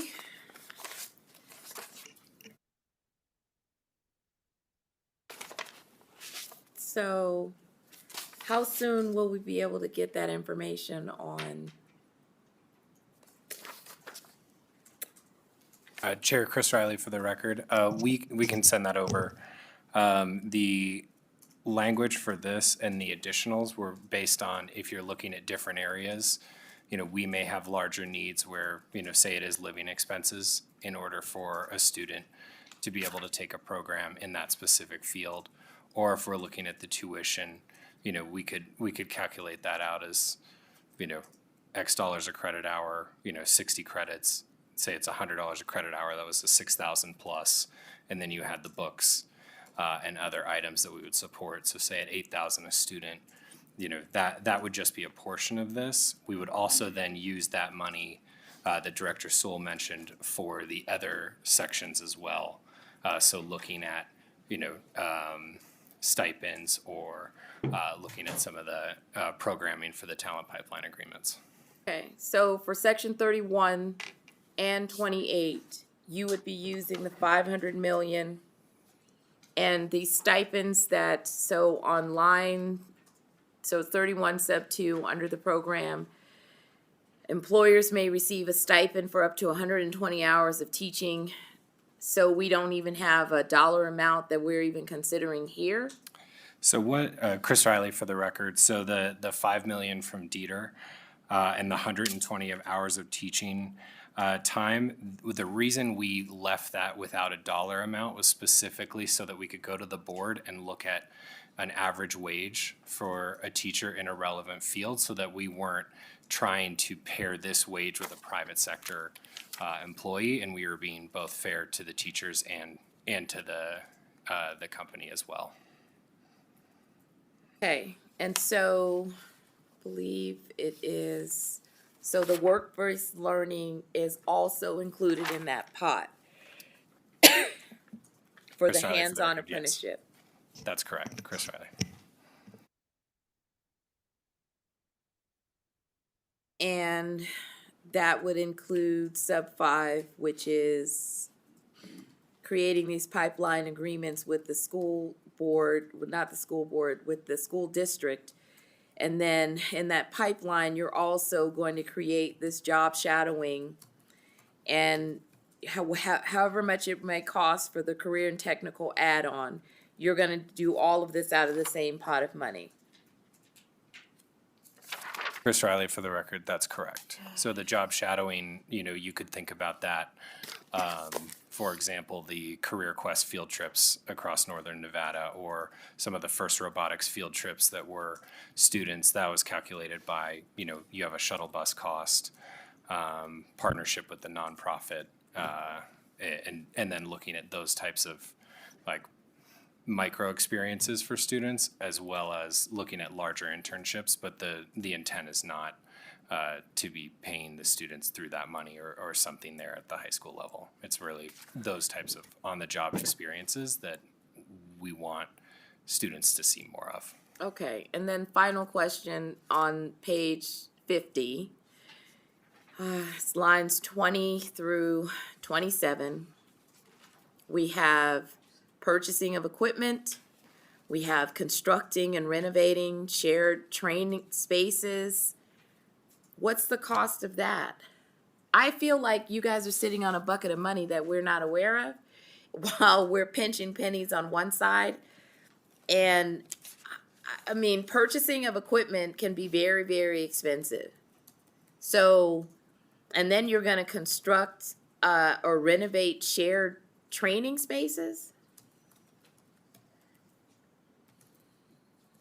Doreen Stonebarger, for the record. This does tap into another program that we have, which is the Workforce for Innovation for New Nevada Funds, which was approved for $4 million in funding.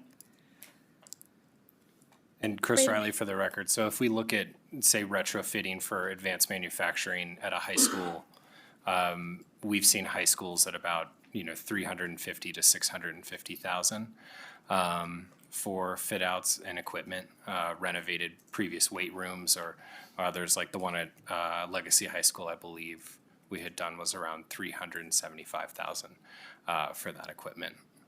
Okay, I have to ask this. So when you said workforce innovation, are you talking about WIN funds? So the pot of money that we just reduced down to $4 million, which other entities are eligible to apply for their different projects? This section is going to take care, you're going to apply for all $4 million? Doreen Stonebarger, for the record. So technically, the WIN funds are applicable to this already. It's just being written in as this enhanced workforce program. But this is what the WIN funds qualify for. Do I know that it's going to cover all of it? No. Does WIN funds typically are stacked with other funding sources, as mentioned earlier, but this is one of the revenue sources that we intend to utilize for this program. And these programs, Chris Riley, for the record, are targeted specifically. This is really focusing at the K-12, whereas we have, the WIN Fund has primarily been community college programs, say existing, employees who are trying to upskill, whereas this is, building that pipeline one step earlier and getting students more prepared for those next level jobs. Okay. You do? All right. So I don't even want to go to page 52 on biomass, even though I should. Do you have a question, Senator Crawford? So I'm going to let Senator Crawford ask a question, and then we're going to go to support. And there's a lot to do on this bill. Go ahead, Senator Crawford. Thank you, Chair. So my question is, what our chair was leaning on, is the WIN funds have been reduced from 10 million from last legislative session to 4 million to this one. And as we do that, we're also now expanding it through K through 12. I just want to be correct in that because it's already been a big hit to our higher ed. So not only are they getting less, they're increasing the pie. Is that correct? Doreen Stonebarger for the record. Yes, when this was drafted, we did not have reduced funds, so that is one aspect. But we currently are also eligible to use those funds for more than our community colleges. It is for all NG institutions, any workforce training program that is approved by the office and K through 12 education. So it is already an approved outlet for the funds. So right now, that's already approved, and then last session, you had $10 million for that. How much did higher ed use of that $10 million? They use the entire portion. So now, it's already been appropriate, or it's already been allowed that K through 12 could, they just didn't tap into it? Correct. So now, higher ed needs to brace themselves with not only are they getting reduced down to 4 million, there's now going to be outreach basically to K through 12. Okay, I just wanted to put that on the record because, yeah, that's gonna be very, very detrimental, so, thank you. I do have to ask one more question, but it's back on section 6, sub 10. So I know there were some questions asked about on the child tax credit. So you have the catalyst credits in there. You have the Faraday, what's left over from the Faraday credits. The catalyst credits have not been used in a long time. Actually, they haven't been used at all. They've just been sitting there. So in the provision of the bill, you have, if the child care facility credits are issued, you're reducing the amount of the credits that can be earned through NRS 231-155 or NRS 360-892 up to 12 million per year. However, it is not clear from the bill whether the credits issued under those programs reduce the 12 million maximum for child care facility credits. So does the bill intend on reducing the 12 million by the amount of any other credits issued under these programs, or is the intent to issue the full 12 million regardless of how many other credits are issued? Doreen Stonebarger for the record. So the 12 million credits are being created through the extension of the 1 billion tax credit, which is worth 7.5 or 6. We'll say 7. And then another 5 million in economic development tax credits. So the 12 is the same 12. So yes, if it was used for economic development, to your point, it has not been used in several years for that purpose, but we are enabling it to be used for childcare, but either program would reduce that total for the year. And I believe in the amendment, I think you cleaned up the carry forward provision. Is it still 2 years on the carry forward for the child tax credit, where they're eligible for 2 years, so they can apply for it for the next fiscal year, but then they can't apply for it after the 2 years? Doreen Stonebarger for the record. The intention was not on the individual not being able to apply, but just the carry forward that we are talking about 12 each year, and if we don't use 12 in the first year, that it becomes 24. So we may have to adjust. Okay. And if I may, Senator Neal, a clarification to Senator Cruz Crawford that I misheard the question. As far as our WIN program, the programs that apply, they're one-shot funds to the program itself. It's not ongoing, continuous funding for any given program that starts up. So it is an application, it's the startup of a program, but the same program from our NSHE institutions are not looking for those same funds for the same program in following years. And then, just so I got this correct, Chris, you said that the community colleges were okay with this? You worked with the NG institutions? Just want to clarify. Chris Riley for the record, specifically for the provisions in this bill, you mean? Correct. Yes. Adding the K through 12. What institutions did you, just so I have that on record? So Truckee Meadows Community College, we have done outreach with them. They have hosted students at their manufacturing facilities. And that was the entity that I had spoken directly with, as well as Western Nevada College. They have a Siemens Mechatronics manufacturing program as well, and looking to build that partnership with high schools.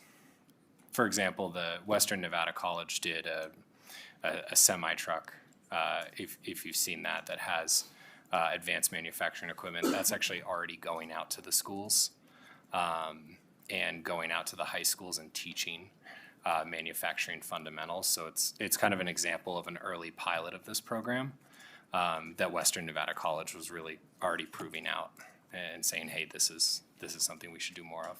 So you did outreach to see if they were equipped to partner to do these. Did you do any outreach with them to identify the impact to our higher ed NG institutions to identify what opening up that pot is through K through 12 would be on their existing programs, even though they have to continuously apply? Chris Riley for the record. So thinking about more, is this the challenge on like some of the dual credit versus CTE? I just want to make sure I'm understanding correctly. I'm talking about what they use their WIN, previously used WIN and might continue. So like TMCC used Advanced Manufacturing Mobilization, Great Basin did an instrumentation technology program. Western Nevada did a battery recycling and advanced manufacturing. CSN did advanced manufacturing. And as they have all of these programs, and now the pot has gotten significantly smaller from 10 million last session. In 2021, it was 21 million. Now that it's 4 million and we're opening this pot through K through 12, when you said that you spoke to the community colleges and they were good, I thought there's no way that they're good with that.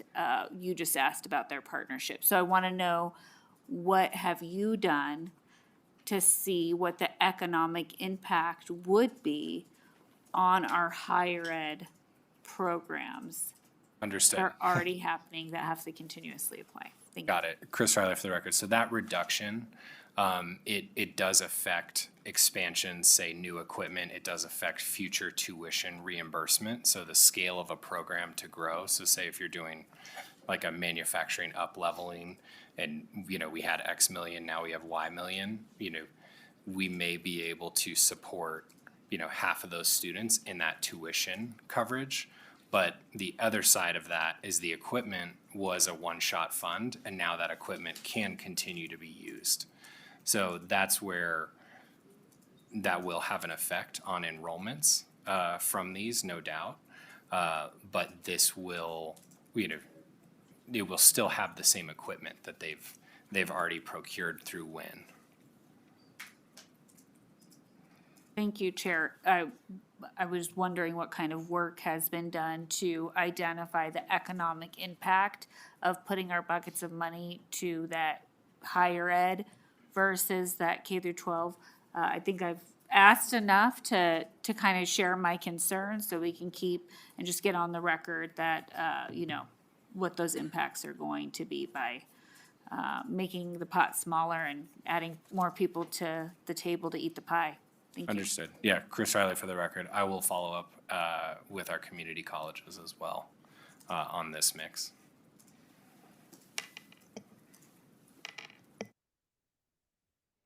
I just have one last question, then we're gonna open up for support. I know I kind of asked this in one way, but I just need it direct. So does GoEd anticipate that any portion of the 7.6 million in credits will be issued in FY '26 or FY '27 to Redwood Materials?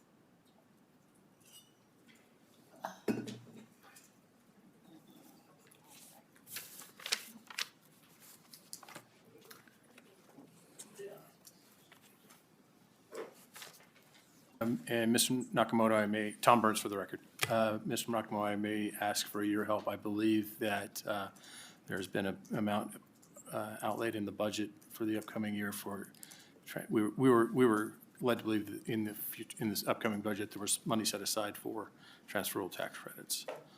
And I'm just trying to get clarification on. Thank you, Madam Chair, members of the committee. For the record, Michael Nakamoto with Fiscal Analysis Division. Currently, there is no money set aside under either of the programs that are contemplated, either the 7.6 million because it was set to expire, or under the NRS 231.1555, what we would call the catalyst credits. And it's basically the so-called set-aside for these credits would be reductions in revenue on the economic forums sheets for these. Because the 368.92 credits were set to expire, there were credits that were issued previously to Redwood Materials in January of 2023 that were on the sheets in FY25.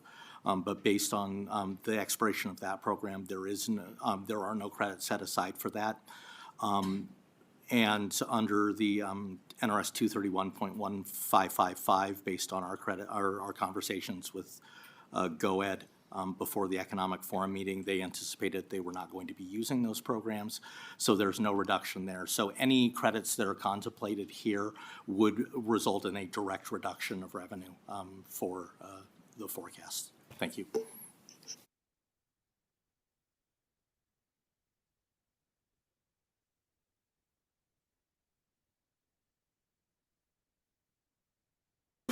Madam Chair, if I could get back to the committee, because I want to make sure I give you the most precise answer, and I don't have it at my fingertips right now, Yeah, so but I will have it. It's fine. I mean, ultimately, it's gonna have to be added to the sheets because it wasn't on the sheets. And so, all right, so we'll open up for support. I know we've gone long, but it was important to flesh this bill out. So what we will do is 30 minutes for 30 minutes for opposition, if that exists, and then 30 minutes for neutral. So all that are fill in the seats. Ditto is perfectly fine. You may begin. Good evening, Chair, members of the committee. Paul Maratkin with the Vegas Chamber. The Chamber is supportive of SB 461. The Chamber believes it is important that Nevada's economic development approach keeps pace with the times and that SB 461 is essential to our future. The Chamber views SB 461 as an important modernization bill for the state and a necessary overhaul since GOED was created in 2011. SB 461 will enable Nevada to be more competitive in the areas of economic development, both at the national level and the Intermountain West region. That means identifying new economic development initiatives and tools that can be used by GOED and the local regional economic development authorities throughout the state so they can attract new industries to our community. SB 461 consists of three major components that the Chamber supports. These three pieces of the bill are interconnected to ensure the success that these proposed tools to the state's economic development initiatives occur and must be contained and work together. We support the target industry tax deductions because it will create accountability and transparency, which many of you know is important to the Chamber and the taxpayers of the state. It would also allow business to combine new initiatives with existing abatements for greater investment, which will mean better paying jobs for our community. The Chamber also supports the provisions with the child care tax investment in Section 6. We have heard repeatedly from the community about the need for more child care facilities, and we welcome this initiative. We also believe that this community assessment fund in Section 19 is also important. We believe providing grants, funds for local governments to support critical infrastructure is another important component for our community and for your constituents.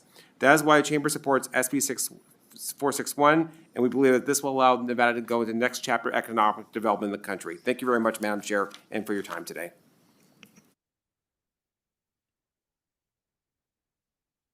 Good evening, Madam Chair and members of the committee. Thank you. Bill Brewer, B-R-E-W-E-R, representing Nevada Rural Housing. Want to commend the committee and the governor's office for preparation of this bill, and especially for Section 19, which recognizes that housing and infrastructure is a part of economic development, particularly in our rural communities. This is desperately needed to help them continue to grow and flourish. So we thank you for that and express our support for this bill. Hello, my name is Will Adler with Silver State Government Relations. I'm here representing Northern Nevada Development Authority, NNDA. NNDA wanted to log their support for Senate Bill 461. They feel that in general, the governor should be applauded for his efforts to bring forward new economic development tools, as the development of new economic industries and crucial industries already present in Nevada, and growing those industries is present in this bill and something we support. Briefly, I would also like to log a support for Story County. Story County also believes Senate Bill 461 has a lot of merit, and will have some effort to help amend the bill and bring it to a place where it can be productive for Nevada's future and the production of new economic industries in the state as well. Thank you very much. Bye. Good afternoon, Chair Neal and members of the committee. For the record, I'm Mindy Elliott, M-E-N-D-Y, E-L-L-I-O-T-T. Today, representing Southern Nevada Regional Housing Authority and especially Louis Jordan, and they are in strong support of SB 461. We'd like to thank Governor Lombardo and his team, as this bill is an investment in housing, families, and our workforce, and in Nevada's future. And if I could deviate for just a second, Senator Cruz Crawford. We have the company that is looking in Northern Nevada for the child care, and we are very interested in Section 6, and they're building out their campus. And one of the opportunities that we see is, and happy to talk to you in further, that they want to build a facility, especially to attract employees, and they pay 100% of their health care for their staff. So happy to talk to you offline, but I did want to let you know that it's attractive. Thank you. Chair Neal and committee, for the record, Shelley Capurro, representing Northern Nevada Industrial Center and Apex Industrial Park. And this legislation is vital to ensure continued diversification of Nevada's economy, to withstand future economic downturns, to provide pathways to resiliency where families can find work in diverse industries. The bill provides key tools to allow economic development to continue in industries including clean energy, advanced manufacturing, aerospace, defense, healthcare tech, and incentives for childcare facilities. This bill offers real-world solutions to develop and train the skilled workforce we need to fill positions in these new industries with Nevadans. And lastly, it addresses important needs related to infrastructure development to allow these new industries to bring necessary utility and roadways where they're needed. And we urge your support. Thank you. Good evening, Madam Chair, members of the committee. My name is Tom Clark. I'm here on behalf of the Reno Sparks Chamber of Commerce. With the amount of growth that we have seen in Northern Nevada, the Chamber had some reservations about this particular piece of legislation because the programs, the businesses that are being built in the Tahoe Reno Industrial Center and other areas are having an impact on our communities. But I firmly believe, and some of the concerns that we had is we met with the governor's office and we asked that new corporations seeking these tax abatements and these reductions be held to a higher standard, and so that they are asked to engage with our communities and the fabrics of our communities, the impacts that they're having on our roads, the impacts that we're having on childcare, the impacts that they're having on these other areas. Can these companies also step up, especially the Fortune 500 companies, and be a part of this community? The amendment that was presented today, I think, addresses a big part of that, and it's in that Section 4, where the board will promulgate regulations to condition these companies for their approval of these types of abatements. So we're comfortable with that level of understanding. If I may also, I represent Dragonfly Energy. Dragonfly Energy is the lithium manufacturer here in Northern Nevada. Started out with, in Dennis Fair's garage, working with GoEd, has expanded to a 100,000 square facility, now a 400,000 square foot facility, and they're going to get bigger.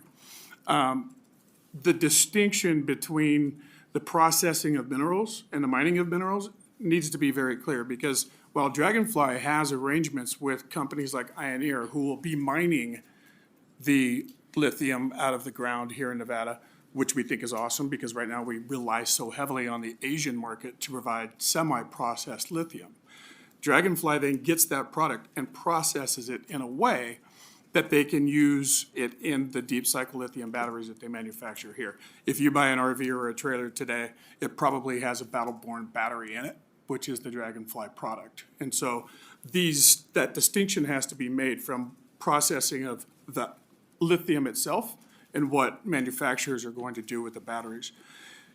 The last thing that I'll leave you with is in 2009, when we created the Renewable Energy Tax Incentive Program, RETA, we separated out those that are the solar facilities, the utility scale solar renewable energy facilities, and put them in the Office of Energy, specifically so that the manufacturers of solar items, the panels, the equipment, all of those things remained within GOED because they are so distinctly different. There rarely is there a utility scale producer of renewable energy that also manufactures the products that go into the panels, that go into the equipment that generate that electricity. So I wanted to make that distinction.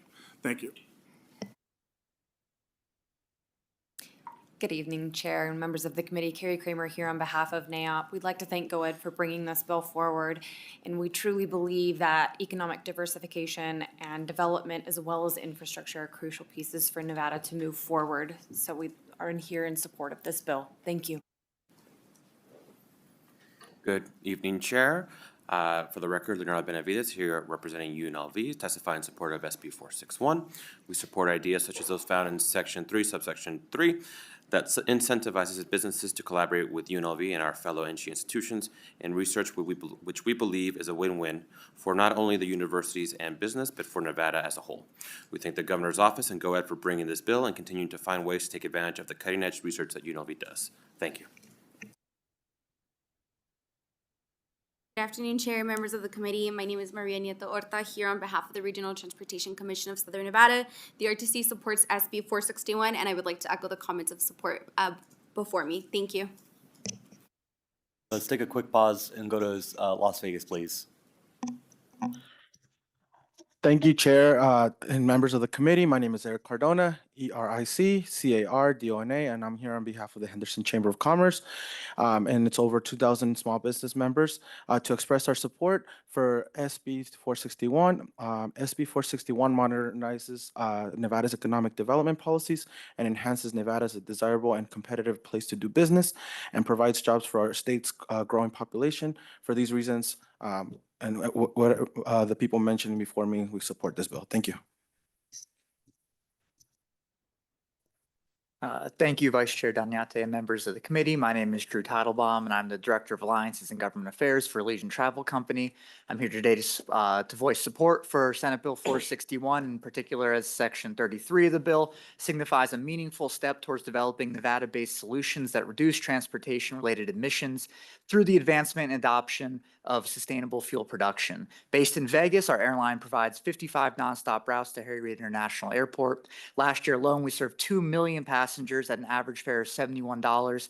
Thanks to our point-to-point model, these travelers are choosing Nevada as their destination, which brings tourism dollars directly into our communities rather than passing through on connecting flights. It is with this significant operational presence here that we support the bill as a first step in tackling the increasing regulatory, consumer, and investor-driven pressure that the transportation sector has to decarbonize. State leadership in clean energy innovation is vital for production, distribution, and use of clean transportation fuels. This bill will support the local supply chains and lead to a reduction on the reliance on the long-distance transport of alternative fuels, fuels that already face a competitive supply and demand problem. The lack of proactive support at a state level and increasing incentives from others means Nevada risks missing out on significant economic, environmental, and workforce benefits that are tied to this rapidly growing sector. While our support for the bill is broad, we come to this discussion with a particular interest in sustainable aviation fuel, and we're hopeful that the framework established by this bill can serve as a logical extension for SAF investment and development here in the state. Thank you. Chair and members of the committee, first and foremost, let me say thank you to each and every one of you. Each one of you serve this state and serve our communities and do it eloquently. Thank you so much for that. This is Peter Guzman, President and CEO for the Latin Chamber of Commerce, Nevada. I support many of the comments provided already and would like to highlight a few more aspects of this proposal that is important to the Latin Chamber. This proposal recognizes that simply growing the economy isn't enough. What matters is how we grow and who benefits. That's why this bill modernizes Nevada's economic development tools to focus on high-impact, high-wage industries like clean water, water tech, and advanced manufacturing. It ties incentives to quality outcomes like higher wages, full health care benefits, and hiring Nevadans, so that growth translates directly into better lives for our growing number of residents, not just bigger numbers. That's good policy. It puts environmental responsibility front and center as it works to address structural inequities in our communities by striving to place added focus on workforce housing, investing in urbanized areas, and more. Economic development isn't about Nevada choosing between funding programs or giving breaks to businesses. It's a choice between doing nothing to create future revenue and diversity in our region, or gambling on luck to generate new money to support state and local government services. I strongly encourage you to support SB 461. Thank you. Good evening, Chair Neal, Vice Chair Doñate, and members of the committee. My name is Natalie Brown, and I serve as the Assistant Vice Chancellor for Workforce Development with the Nevada System of Higher Education. We offer our support for Senate Bill 461 and its broader intent to strengthen Nevada's workforce and economic development strategy. The creation of the Community Infrastructure Grant Program to address housing shortages and the provisions to incentivize childcare facilities are thoughtful and much needed. Likewise, working with the Department of Education to incentivize employees to serve as CTE instructors is a smart and timely step that will undoubtedly support CTE programs across Nevada's high schools. It would be wonderful to see something similar for higher education to assist in similar high-demand, difficult-to-fill roles. For NSHE's community colleges, the workforce development funds administered through GOED have been essential in developing programs alongside industry partners in high-need sectors, many of which would not exist without this foundational support. The opportunity to apply for WIN funds to develop much-needed programs is so important in supporting statewide workforce economic development goals. We remain mindful that these funds are increasingly limited and, with the explicit expanded eligibility in Section 32, increasingly competitive. But we are so grateful for all of the support received from GOED for these programs and the impact it has had.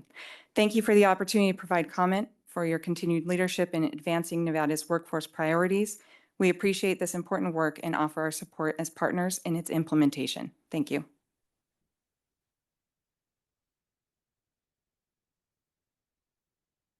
Good evening, Chair, members of the committee. Daniel Judici on behalf of the City of Fernley and Port of Nevada. We are in full support of SB 461. This legislation arrives at a critical moment as our state seeks to diversify its economy by incentivizing strategic industries. This bill ensures that Nevada positions itself as a hub for innovation and long-term sustainable growth. Thank you. Good evening, Chair Neal, members of the committee. For the record, my name is Kelly McNeil, MCNEIL, Executive Director for the Nevada League of Cities. We believe SB 461 represents one of the most forward-thinking economic development initiatives introduced this session. It acknowledges the challenges facing our municipalities, such as limited infrastructure capacity, workforce shortages, and access to quality childcare are interconnected and require holistic solutions. SB 461 recognizes that thriving local economies begin with empowered local communities. The policies contained in this legislation provide Nevada cities with new tools to attract investment, support families, and build the foundation for long-term economic resilience. For these reasons, the League of Cities supports SB 461. Thank you. Good evening, Chair Neal and members of the committee. For the record, my name is Chloe Chisholm, Government Relations Advisor for NV Energy. NV Energy is in support of SB 461, and I would just like to echo the supportive comments that you have already heard and respectfully urge the committee's support. Thank you. Good evening, Chair Neal and members of the committee. My name is Jay Palmer. I'm here on behalf of the Nevada Manufacturers Association. The Nevada Manufacturers Association enthusiastically supports Senate Bill 461. We appreciate Governor Lombardo bringing a proposal that balances several critical needs in Nevada with regard to economic development and business. SB 461 will give the state more effective tools to recruit high-impact industries in a highly competitive national environment. SB 461 also recognizes the need to enhance career and technical education at the K through 12 level. It's important to note that nearly half of all jobs available in manufacturing today only require a high school diploma, We believe this bill will help develop a ready workforce for currently available and future jobs resulting from successful economic development efforts. Thank you. Good afternoon, Chair, Committee. My name is Wesley Harper. I am the Director of Government Affairs for the City of North Las Vegas. We appreciate the work that GOED has done in putting together this strategic legislation. The city is in firm support. Thank you. Good afternoon, Chair, members of the committee. For the record, my name is William Horn with Western Public Affairs, representing Goodwill of Southern Nevada. We stand in support of Senate Bill 461. Anytime that we can support economic development, job opportunities, et cetera, that's right in Goodwill's wheelhouse in training of nurses and stagehands, et cetera. So we stand in support. Thank you, Madam Chair. Thank you, Chair and members of the committee. For the record, Mike Cathcart, representing the City of Henderson. We believe this bill increases our national competitiveness and expands our support for growing Nevada companies. I want to thank the Governor's Office for bringing the bill, and thank the committee for the thorough hearing we've had here today. We support SB 461. Thank you. Thank you, Madam Chair, members of the committee. Russell Rowe here on behalf of SprintRay. SprintRay is an advanced technology healthcare company that's developed a process for manufacturing dental appliances, and they're not located in Nevada. They're actually located in California, but are looking to relocate.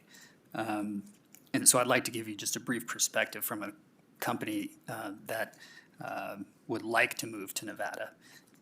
Relocating an advanced technology healthcare company is not as simple as relocating a distribution center. From logistics to the supply chain to sourcing materials only available overseas, the existing abatement program is simply non-competitive. Leveraging abatements with higher education, research and workforce training and development incentives, technology companies like SprintRay will partner with, for example, the School of Dental Medicine at UNLV while relocating its facilities to the state. This approach provides multi-layer benefits to the state beyond immediate jobs and capital investments. As a company like SprintRay today, they simply have a choice between the traditional abatement model that Nevada's had for a few decades now, or the extremely high-level abatements, such as, I believe it's the $1 billion and $3 billion threshold. There are a significant amount of companies, particularly in the healthcare space, that fall in between that gap, and that's where we're losing. SprintRay is a great example of a company that could be here, could partner with higher education, could create great jobs, but it's where we're at today that the system doesn't work, and we would strongly encourage your support of this bill. Thank you. Madam Chair, members of the committee, we get to start and end our day together, Senator Neal. It's great to be with you. Christine Hess with the Nevada Housing Division.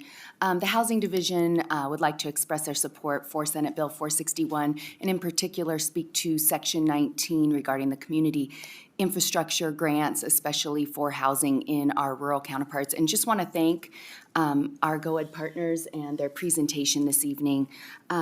This bill will formalize the partnership with housing and our economic development. Importantly, the challenges are unique in the rural to building housing. And while this concept of utilizing and flowing through economic development is new to Nevada, it's not new across the country. So in 2019, Nebraska piloted programs, and it was so successful, they continued to fund it ongoing for rural and ultimately statewide for infrastructure for residential development. Additionally, our Georgia counterparts, which are a housing finance agency housed with the Department of Commerce there in Georgia, has also rolled out a program. So also just want to comment around a question that the provisions of this bill will align and complement the initiative within the governor's housing bill. Thank you. Good evening, Madam Chair, members of the committee. For the record, I'm Paul Enos. I'm the CEO of the Nevada Trucking Association, here today to support Senate Bill 461. I remember being back here in 2009 and 10 and 11, where there was a lot of talk about economic diversification and what we could do to bring more jobs to the Silver State. And subsequently, we've been fairly successful. Not without some growing pains, but what we like in this bill is I think it addresses a lot of those growing pains that we've seen from those in terms of infrastructure development, in terms of workforce housing, in terms of childcare. So for that, Madam Chair, we are supporting this bill and look forward to seeing its efforts flourish. Thank you.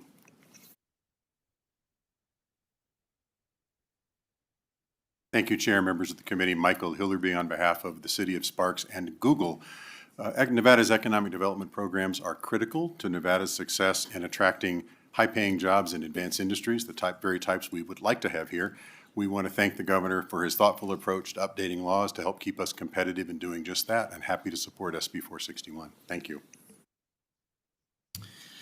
Good evening, committee. For the record, Randy Robinson, Government Affairs, City of Las Vegas, also speaking on behalf of the consortium in support. Thanks. Good evening, Madam Chair, members of the committee. For the record, Andy McKay, Executive Director of the Nevada Franchise Auto Dealers Association.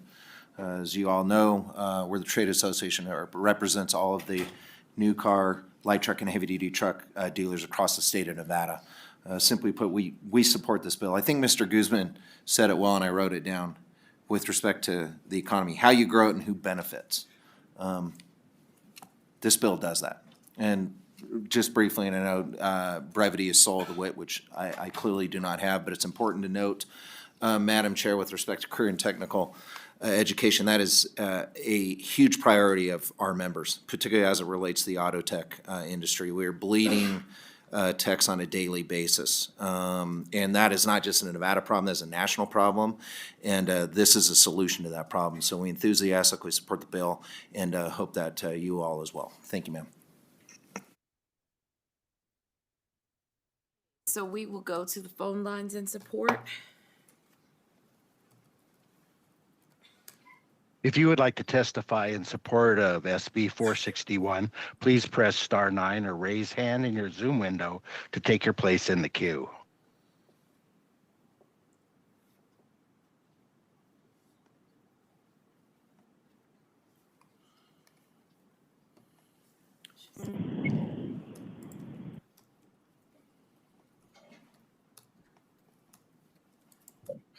Thank you Caller, for the you are opportunity unmuted. Go to speak ahead. today. My name is Wes Adams. I'm President and CEO of Western States Contracting and Prometheus Development Group. I'm also a lifelong Nevadan, committed to building a stronger future for our state. The bill represents a bold strategic investment in Nevada's competitiveness. As someone on the front lines of infrastructure development, I know what it takes to make Nevada build right. My firm has literally laid the groundwork, utilities, grading, concrete, drainage structures for public and private investment across Las Vegas, in Apex Industrial Park, and in the Northern Nevada Industrial City. We're in a race. States like Arizona and Texas are moving fast, offering packages that combine infrastructure investment, clear permitting, and economic development tools to match the speed of business. Nevada must do the same. This is why I strongly urge you to support Senate Bill 461. Thank you.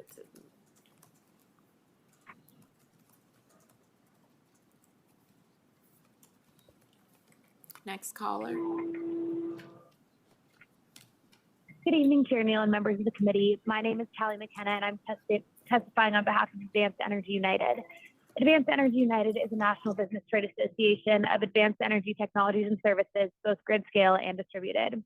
Our diverse membership spans the entire advanced energy ecosystem, from geothermal to transmission infrastructure to electric vehicles and battery energy storage.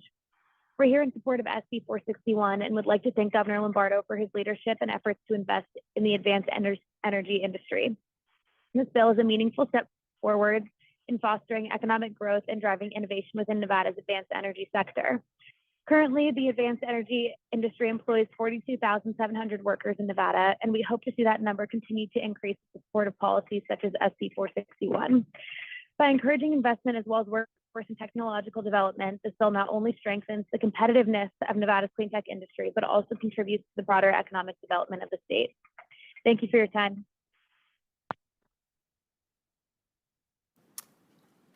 Next caller.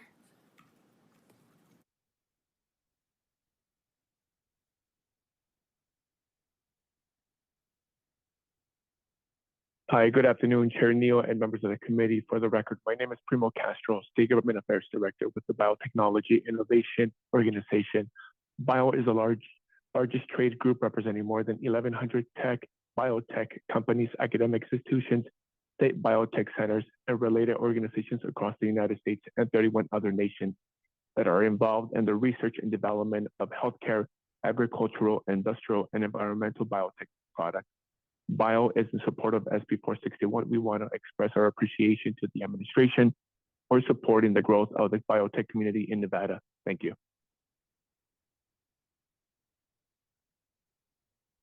If you have recently joined and would like to testify in support of SB 461, please press *9 or raise hand in the Zoom window to take your place in the queue.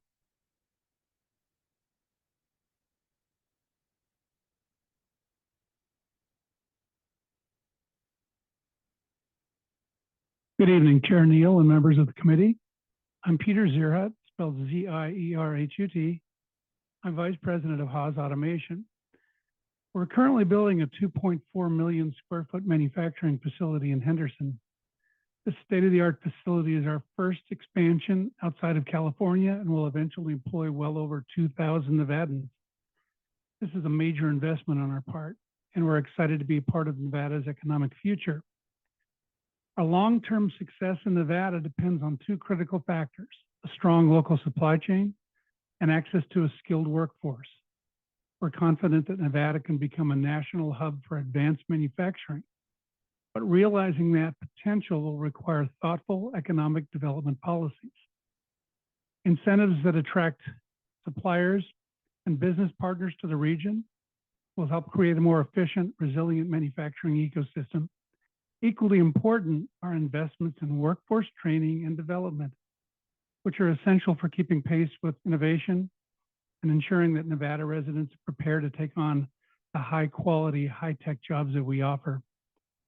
We believe this proposal is a step in the right direction that can position Nevada as a leader in modern manufacturing, while also expanding opportunities for workers and communities across the state.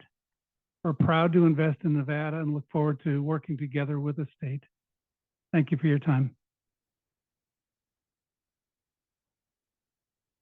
The public line is open and working. There are no other callers wishing to testify in support at this time.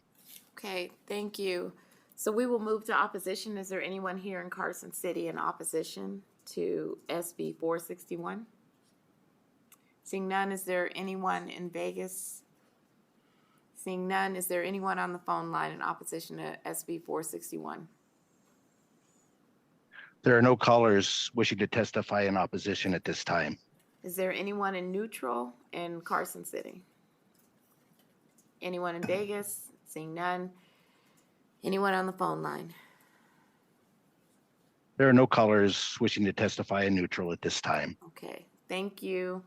All right, so we will call the sponsors up for closing remarks. It's just like you could pass. Okay.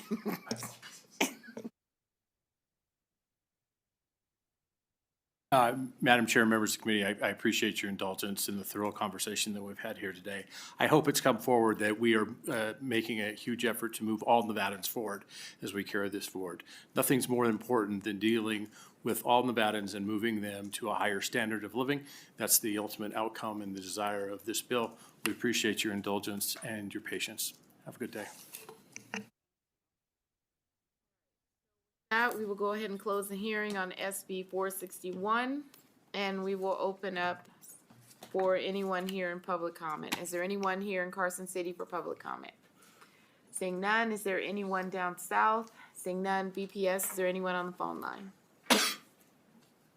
If you would like to provide public comment, please press *9 or raise hand in your Zoom window to take your place in the queue.